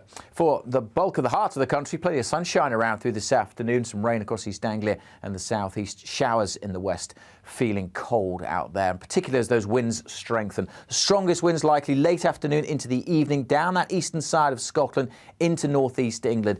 Damaging gusts of wind, flying debris, the threats to power, certainly major disruption to travel routes along that coastal strip. But everywhere, gusty winds through this evening and overnight, and this zone of wet weather sinking south, well, that could bring a covering of snow, certainly over hills, but even in places at low levels. The winds will remain strong. That'll help to keep the temperatures up a little bit, but if you are heading out tonight, it will feel cold. A cold start to the weekend. The winds will slowly ease during Saturday, but still very lively, and still the potential for this mixture of rain, sleet and snow across parts of eastern England during Saturday morning. Further west, it's largely dry, fine and sunny, but it will be cold as that wind only slowly eases down. Again, a cold feeling day. The Met Office warnings are on the Met Office website. Please keep up to date today. Canary Islands sponsors the weather.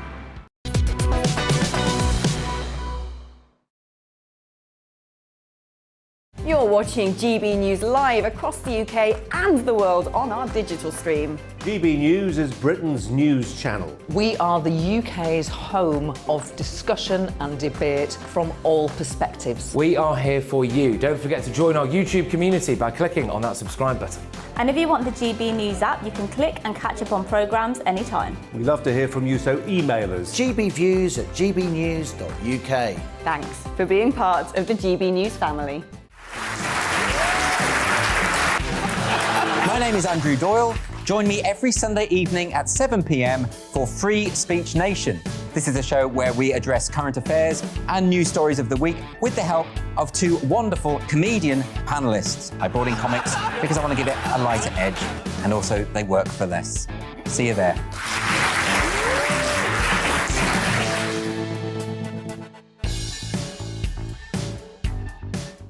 Join my show Farage, 7 p.m. till 8 p.m. Monday through Thursday, and there you will get opinion, analysis, debate, and I'll cover stories that nobody else dares to touch.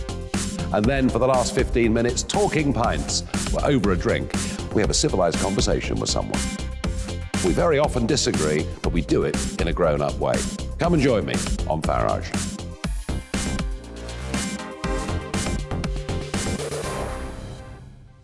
I'm Colin Brazier.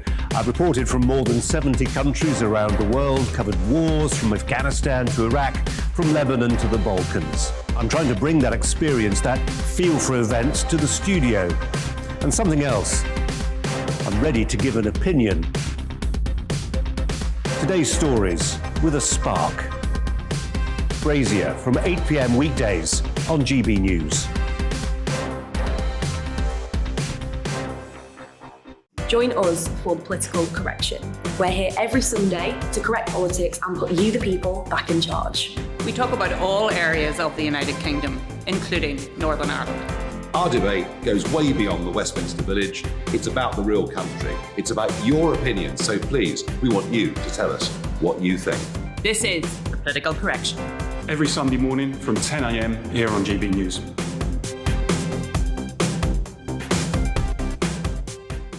You're watching GB News live across the UK, the world, and our digital stream. GB News is Britain's news channel. We are the UK's home of discussion and debate from all perspectives. We're here for you. Don't forget to join our community by hitting the subscribe button.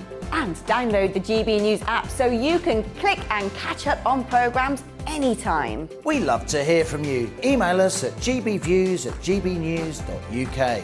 Thanks for being part of the GB News family.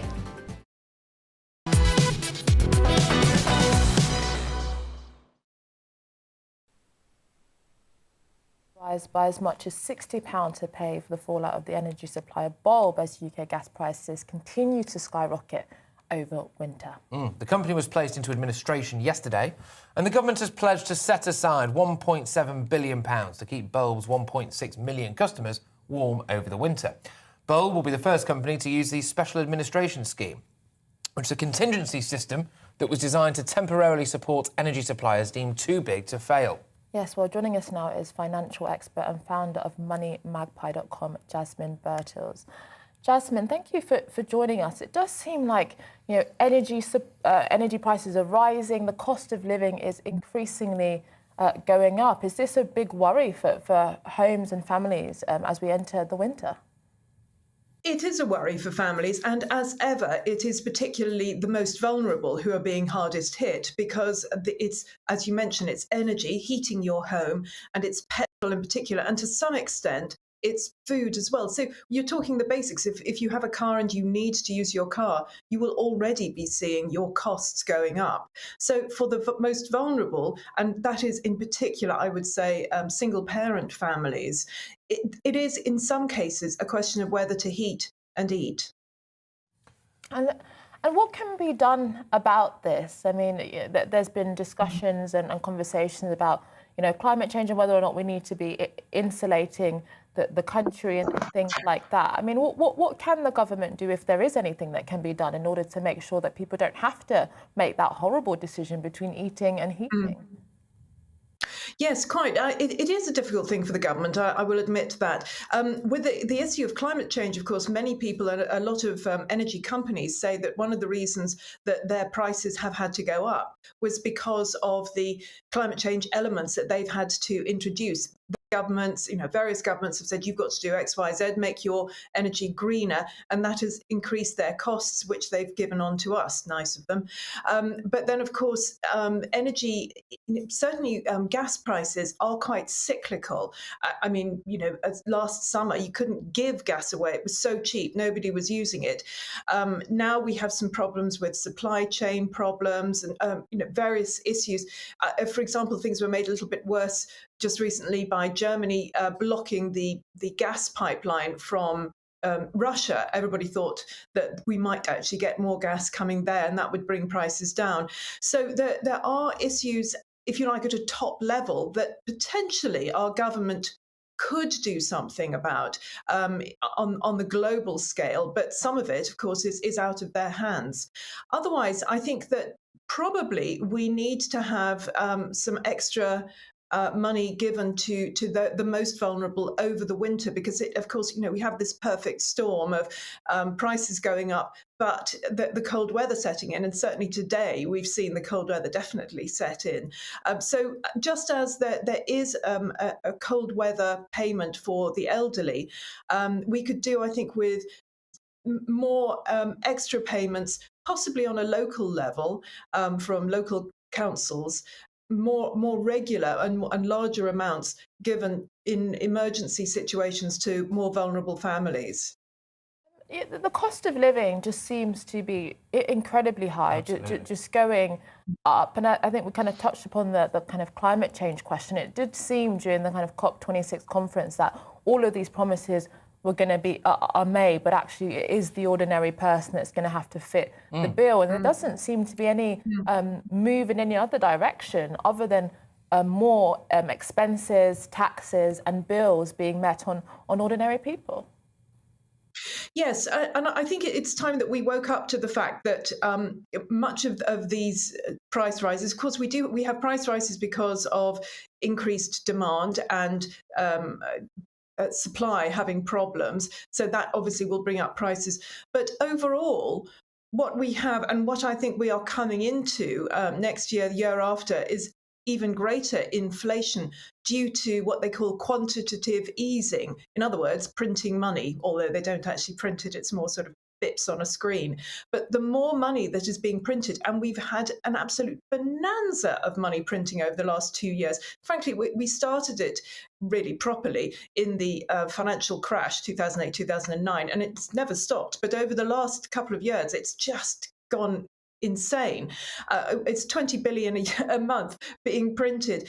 And, when you have all of this money washing into the system, it has an effect, and that is inflationary. So that is something I think that the central bank, or the Bank of England, needs to stop doing. I've been saying this for a while, actually, but even before it puts up interest rates, which we thought it was going to do at the last go, it may do in December, more likely in January. But before it does that, it needs to stop printing extra money, I consider.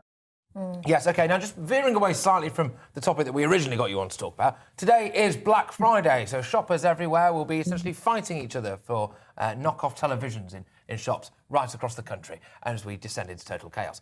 Do you enjoy Black Friday? Do you think it's a good thing? Does it actually have any kind of benefit in terms of savings? Will our viewers now actually save money on things if they go out and shop today? I personally can't bear Black Friday. I prefer tomorrow, which is International Buy Nothing Day. I think that's far better for us. What I always say about Black Friday is that if you have a particular thing or things that you want to buy and you know you want them or need them, and importantly, how much they should be. You've already done your research, you've had a look around the internet, you found how much they should be. If then you go onto a website or go into a shop that you know is genuine, and then you see an even better price, fine, you've won. That's how to win at Black Friday. But if you just go, whoa, it's Black Friday, let's go and see what bargains there are, you will waste money. You will waste money because there will be great bargains. There'll be 90% off this for something that you're never going to wear or need or use. So that, I think, is a waste of time. And I have a bit of a problem with the idea of Black Friday generally, because with the New Year sales, bank holiday sales after Christmas, you think, well, that's sort of reasonable because they're getting rid of their Christmas stuff, they're getting rid of their winter stuff for the new stuff. But Black Friday, it's just jacked up. It's just something that, well, it's an American idea. It's like, yay, let's have a big shopping bonanza. And I don't think most of us need that, in all honesty. No, there was a friend of mine is a teacher, right? And when one of the first Black Fridays, or one of the first proper Black Fridays, when it really caught on, and there was this pupil missing from her class that day, and she thought, gosh, I hope she's all right. And then she got the phone call from the pupil's mum to say, oh, sorry, so-and-so's off ill today, she won't be attending. And then the next day they got on the Evening Standard, and on the front cover was her and her mum fighting people for a television in Asda. I thought, there you go, that's Black Friday. So yes, anyway, that's where we are with it. But look, thank you very, very much for joining us. It's been tremendous to have your expertise, and good luck with everything. And I hope you have a wonderful Christmas and Black Friday as well. That was Jasmine Birtles there, moneymagpie.com, just discussing, well, initially energy, and then obviously a bit about Black Friday as well. I think, how bothered are you about the idea that your bill's going to go up £60 a year, potentially? Oh, I'm horrified by it, especially now, you know, I really worry about people because so many more people are also working from home. And so actually they're having to pay much more to heat their home because they're actually at home more. And so... that's true.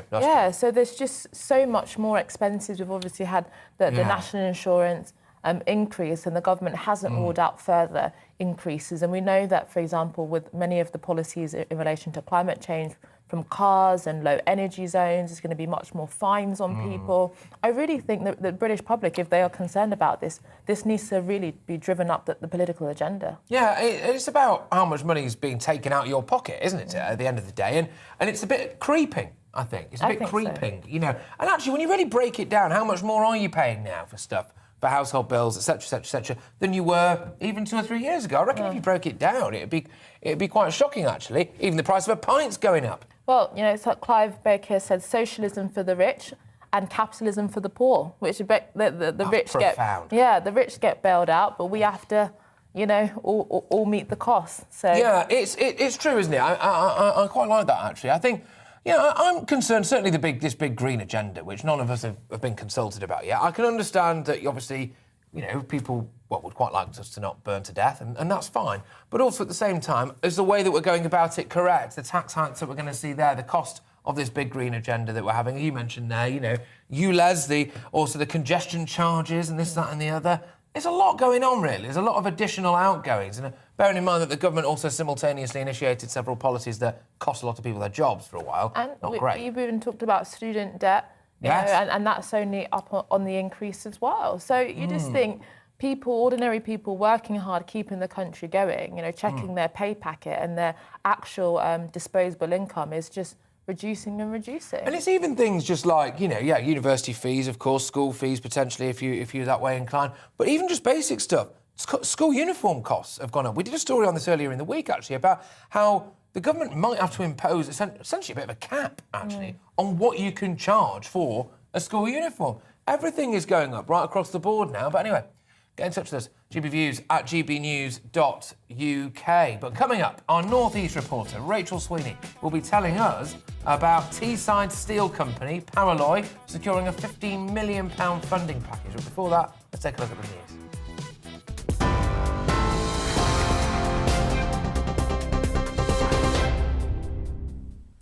I'm Rhiannon Jones. Here are the latest headlines.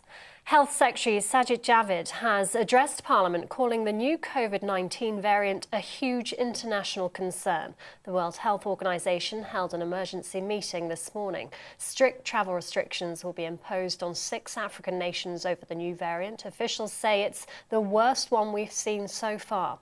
No cases have been found in Britain so far. France has pulled out of talks with the UK over what they're calling Boris Johnson's unacceptable letter about the migrant crisis.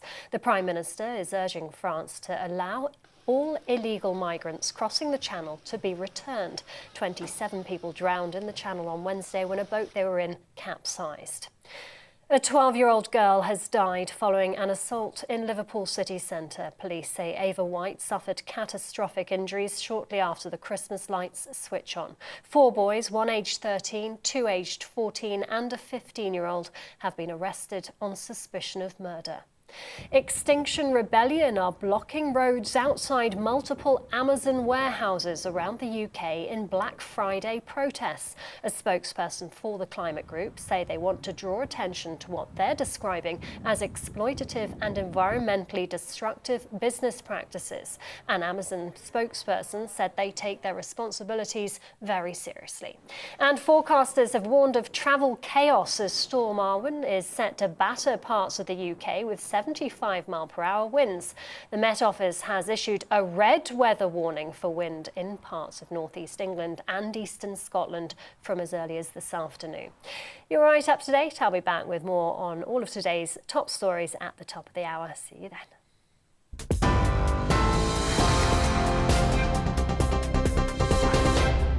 You're watching GB News live across the UK and the world on our digital stream. GB News is Britain's news channel. We are the UK's home of discussion and debate from all perspectives. We are here for you. Don't forget to join our YouTube community by clicking on that subscribe button. And if you want the GB News app, you can click and catch up on programmes anytime. We love to hear from you, so email us. gbviews@gbnews.uk. Thanks for being part of the GB News family. My name is Andrew Doyle. Join me every Sunday evening at 7 p.m. for Free Speech Nation. This is a show where we address current affairs and news stories of the week with the help of two wonderful comedian panellists. I brought in comics because I want to give it a lighter edge, and also they work for less. See you there.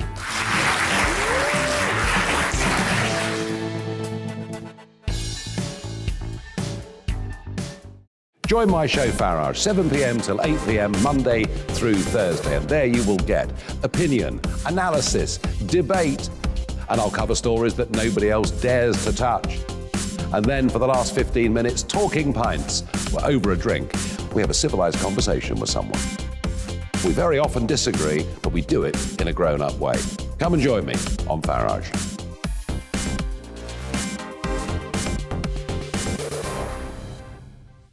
I'm Colin Brazier. I've reported from more than 70 countries around the world, covered wars from Afghanistan to Iraq, from Lebanon to the Balkans. I'm trying to bring that experience, that feel for events, to the studio. And something else, I'm ready to give an opinion. Today's stories with a spark. Brazier from 8 p.m. weekdays on GB News.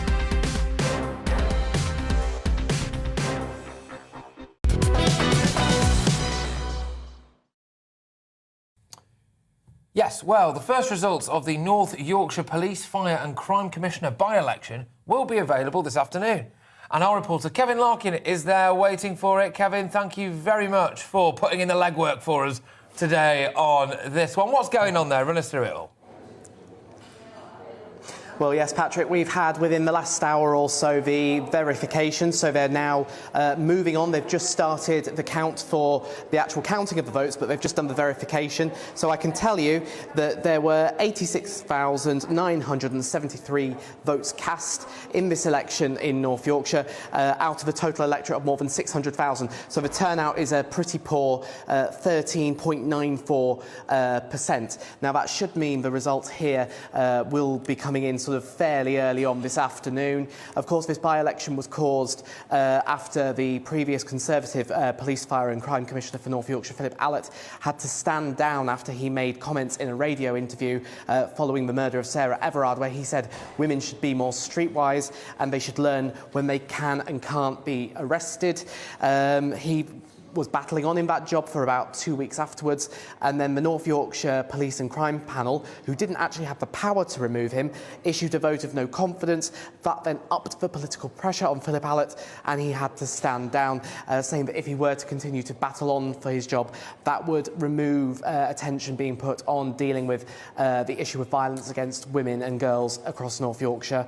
And we have 5 candidates standing: Labour, Conservative, Liberal Democrat, the Women's Equality Party. It'll be interesting to see how they do, and also an independent candidate as well. And as I say, we're expecting to hear those results sort of early on this afternoon. The times are moving forward because obviously not a lot of people have actually turned out to vote in this one. Yeah, and look, I know that sometimes the Police and Crime and Fire Commissioner elections are not always that well attended. Do you think do you get the impression that more people care about it this time, do you think? Well, it's interesting, Patrick, because the last police, fire and crime commissions for North Yorkshire were back in May, and the turnout was about twice as high at 25%. But the difference is, of course, that back in May we had the local council elections as well, so there was more of an incentive to come in.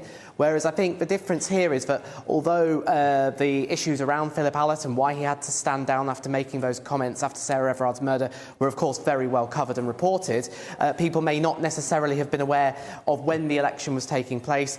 I've spoken to some officials here who've said things like, you know, it's a November, it's cold, it's not been the best weather here yesterday, and that things like that can just put people off. I have to say I was slightly surprised that the turnout was as low as it has been, because you would have thought that there would have been a bigger turnout. There has been a very active and vocal campaign to get women and girls in particular out to vote in this election to send a message. But as I say, it doesn't appear to have been reflected in the actual turnout of the number of people who actually bothered to go out and cast their votes. Can I ask why we actually need this position? Why do we need someone to do this job? They are a relatively new thing, I think, aren't they?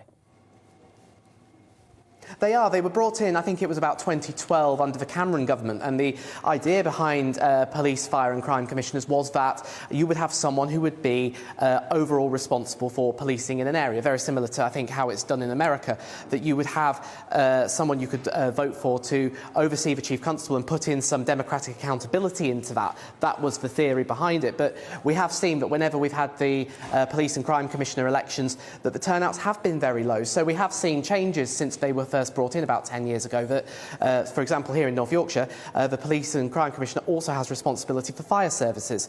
So they've added on that role to try and bulk it out a bit and make it a bit more important.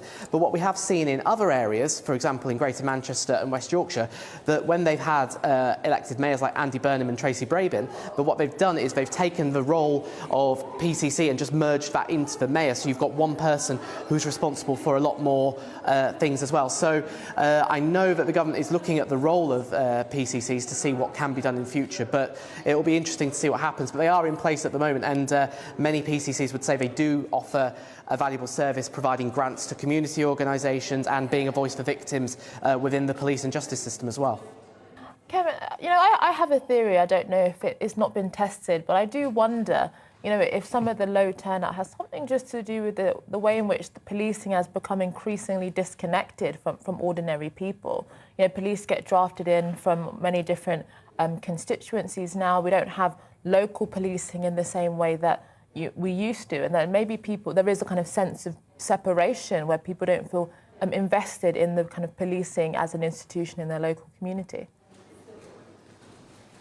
It's a really interesting theory, and obviously I don't have any evidence around that, but I think when you speak to people on the street, crime is always very near the top of their concerns. I know you know that as well. But I think the difference between the police and crime commissioners is that chief constables are still in operational charge of their relevant police force. So a chief constable is the person who decides whether there is a bobby on the beat in your neighbourhood, whether they focus on knife crime or car crime, that sort of thing. And while the police, fire and crime commissioner here in North Yorkshire can effectively remove or hire the chief constable of North Yorkshire Police, they can't get politically involved and tell them what to do. So a lot of the role of a police, fire and crime commissioner here in North Yorkshire is about giving grants to charities and being a voice for victims and scrutinising what the chief constable does. But they can't say, I want you to go out and do this, because that would be political interference in the policing service, which has been decided is not a good thing. So because of that supervisory role, I think you may be right in that a lot of people would question whether it is worth going out and voting, despite the many functions that the police commissioners do have. Very much, even though you were put on the spot, I thought rather rudely there by now. Thank you very much. keep up the good work. We'll be going back to you shortly, I imagine. Kevin Larkin there, our Yorkshire correspondent. Right, now, moving away from Yorkshire. Schools across the UK are cancelling or have already cancelled their end-of-term performances, apparently.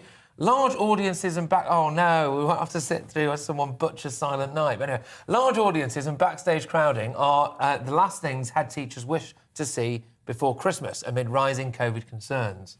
Well, Education Minister Robin Walker, however, feels nativity performances are important to our annual tradition of Christmas and wants as many people as possible taking place and doing these nativities this year. Well, guidance from the Department for Education states that schools can continue to hold events with external visitors, but recommends COVID guidelines are in place to keep people safe. Conversely, the government recommends schools that have a high level of COVID cases shouldn't hold large gatherings. Well, I mean, did you ever get involved with your schools, and did you have a nativity play? Oh, I never forget it. You know, I was actually one of the lead singers in my primary school. Wow. And I was the mother, and I sang a lovely song about Christmas, and it was very emotional. And how did that song go? Oh, I'm not gonna. Don't you dare. But I mean, come on. Anyway, yeah, Teesside. No. I just think, you know, for example, theatres are open. You know, venues are open. Yeah. You can go shopping. The idea that children, especially, you know, primary school kids, will miss out on something so beautiful. I remember it. You know, 20 years later. I used to get very bad tonsillitis because even then I spoke far too much. And I think I missed, like, basically every single nativity play until I was maybe about, I don't know, 9 or something like that. Well, I find it interesting, though, don't you? Because, like, there's always those parents there who's like, the second that their child... There's like almost like a playbook of things that happen at a school nativity, isn't there? One child will wet themselves on stage. Someone will come out crying. They'll get halfway through a song and it'll start blubbing. One of the parents will be there. Well, they used to have a video camera, but now they'll just have their iPhone, won't they? They'll right start at the front. They'll start, right at the very front, like that. And then one of the mums is like doing the dance routine with the child, you know? Yeah, but this is the thing. This is part of the, you know, tradition, as the Education Minister rightfully mentioned. We all have these memories. It's quite beautiful. Yeah. And COVID shouldn't, you know, run roughshod on all of the things that make this time of the year beautiful. I don't like it when they try to reimagine the story. So they try to some teacher somewhere, you know, will think, right, that's it. This is my time to shine. I'm going to reimagine the nativity story, and they'll end up like doing a grime version of the birth of Jesus. And you're like, can you just not? You know, can you just not do? There's no need for that whatsoever. I do like, go on. It's such a modern thing, though. You know, we heard that the Norway advert, you know, making Big gay Santa, you know, have a deep, intimate kiss. And then we also had I think a few years ago, Santa was a penguin because that was meant to be gender neutral. Yes, I remember that. So I just think... Yes, I forgot about that. Why? What is the rationale? I don't know. We don't need to just let it be. Just leave it, right? Have everything else. Take everything else. Just leave Christmas alone, right? I don't see why we need to do that. But one of my friends, in fact, he's my best mate actually. He had to be the Christmas tree during our nativity play, which no one had thought through, because, you know, in rehearsals you take a bit of time, don't you? You do your Christmas tree bit for a while. But he was on stage enjoying the real thing, and again, no one had thought about this for the entire play, which involved him having to stand with his arms out like this for about 2 hours, right? And by the end he was shaking away and everything like that. So not always great, are they, nativity plays? No, I was the narrator the one year I was allowed to do it. Well, I think they're absolutely amazing. So, yeah. Yes, OK. Well, there we go. I think it's less good when someone butchers a violin number, isn't it? But anyway, right. Teesside Steel Company, Paraloy, apparently, has secured a £15 million funding package, enabling it to fulfil more exports than it has in its 90-year history. The money is from Santander UK, supported by the government's UK Export Finance, which provides export credit. Well, our cameras joined the Tees Valley Mayor, Ben Horton, for a private tour of the Middlesbrough facility.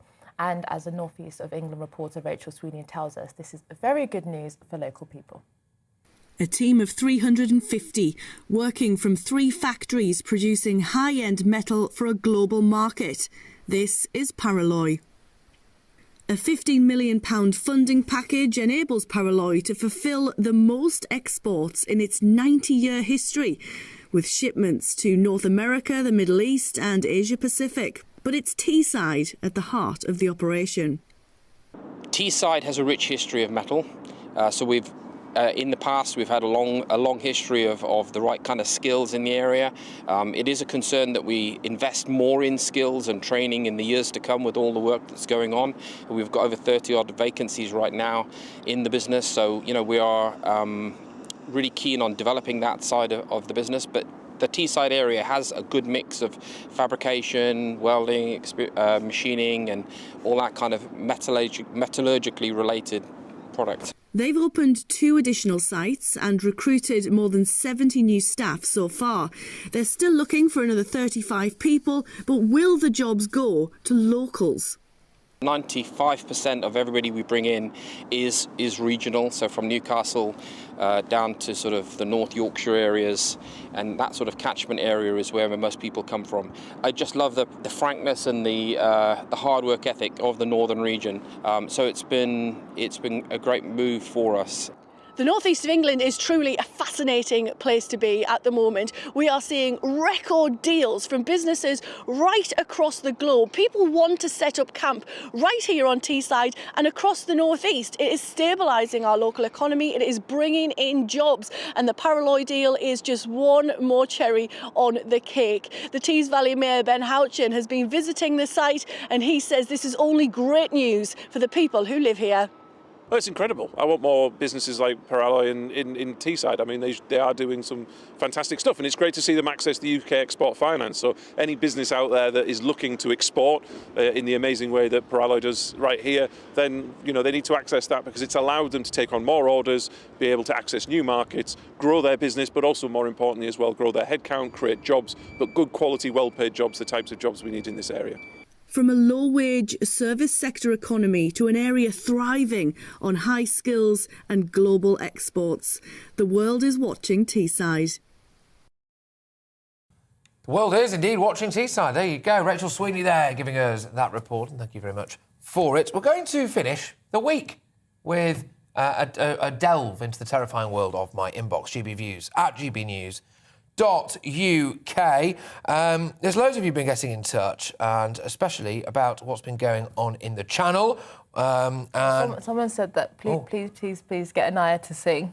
Oh, because of my primary school nativity league. Well, if the people want it, no. If the people want it. Oh my God! It'll sound like a cat kind of like getting stuck under. I don't know. Do it.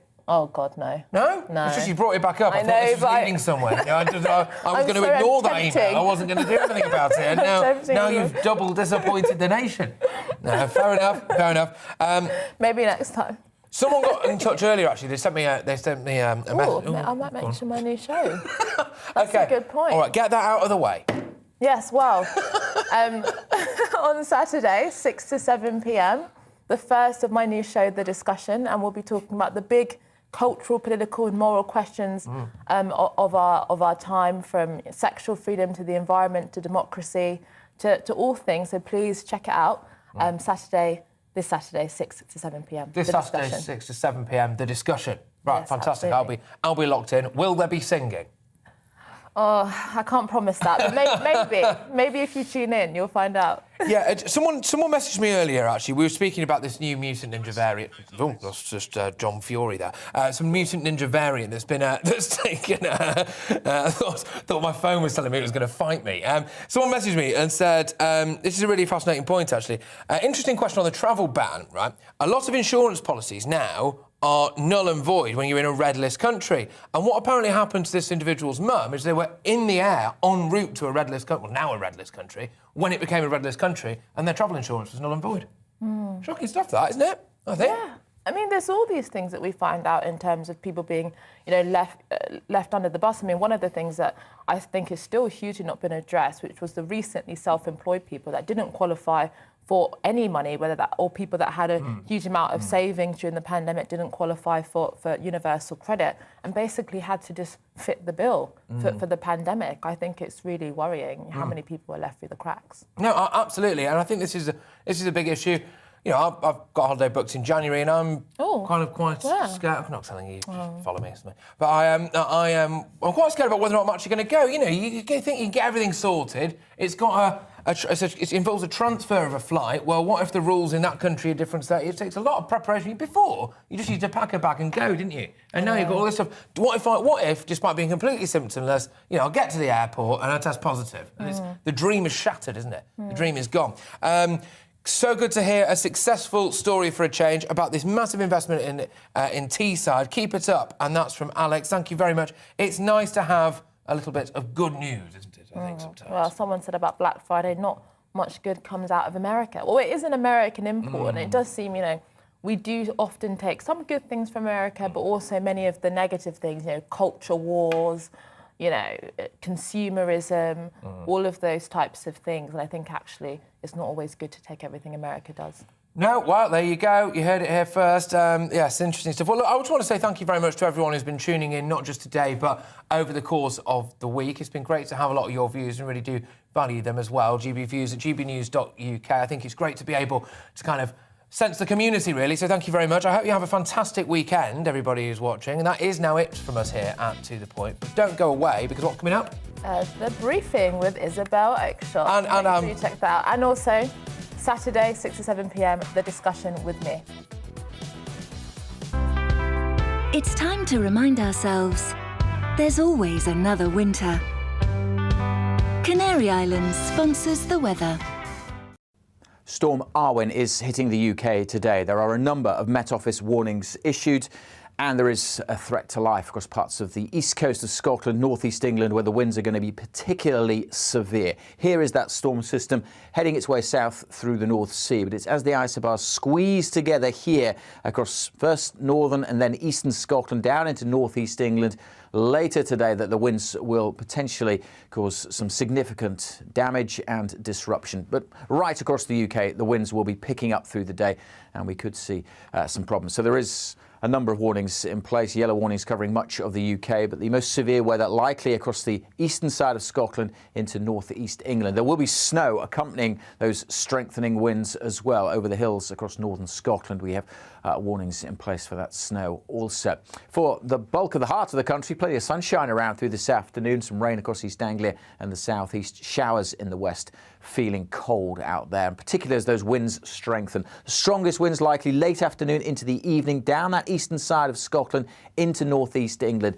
Damaging gusts of wind, flying debris, the threats to power, certainly major disruption to travel routes along that coastal strip. But everywhere, gusty winds through this evening and overnight, and this zone of wet weather sinking south, well, that could bring a covering of snow, certainly over hills, but even in places at low levels.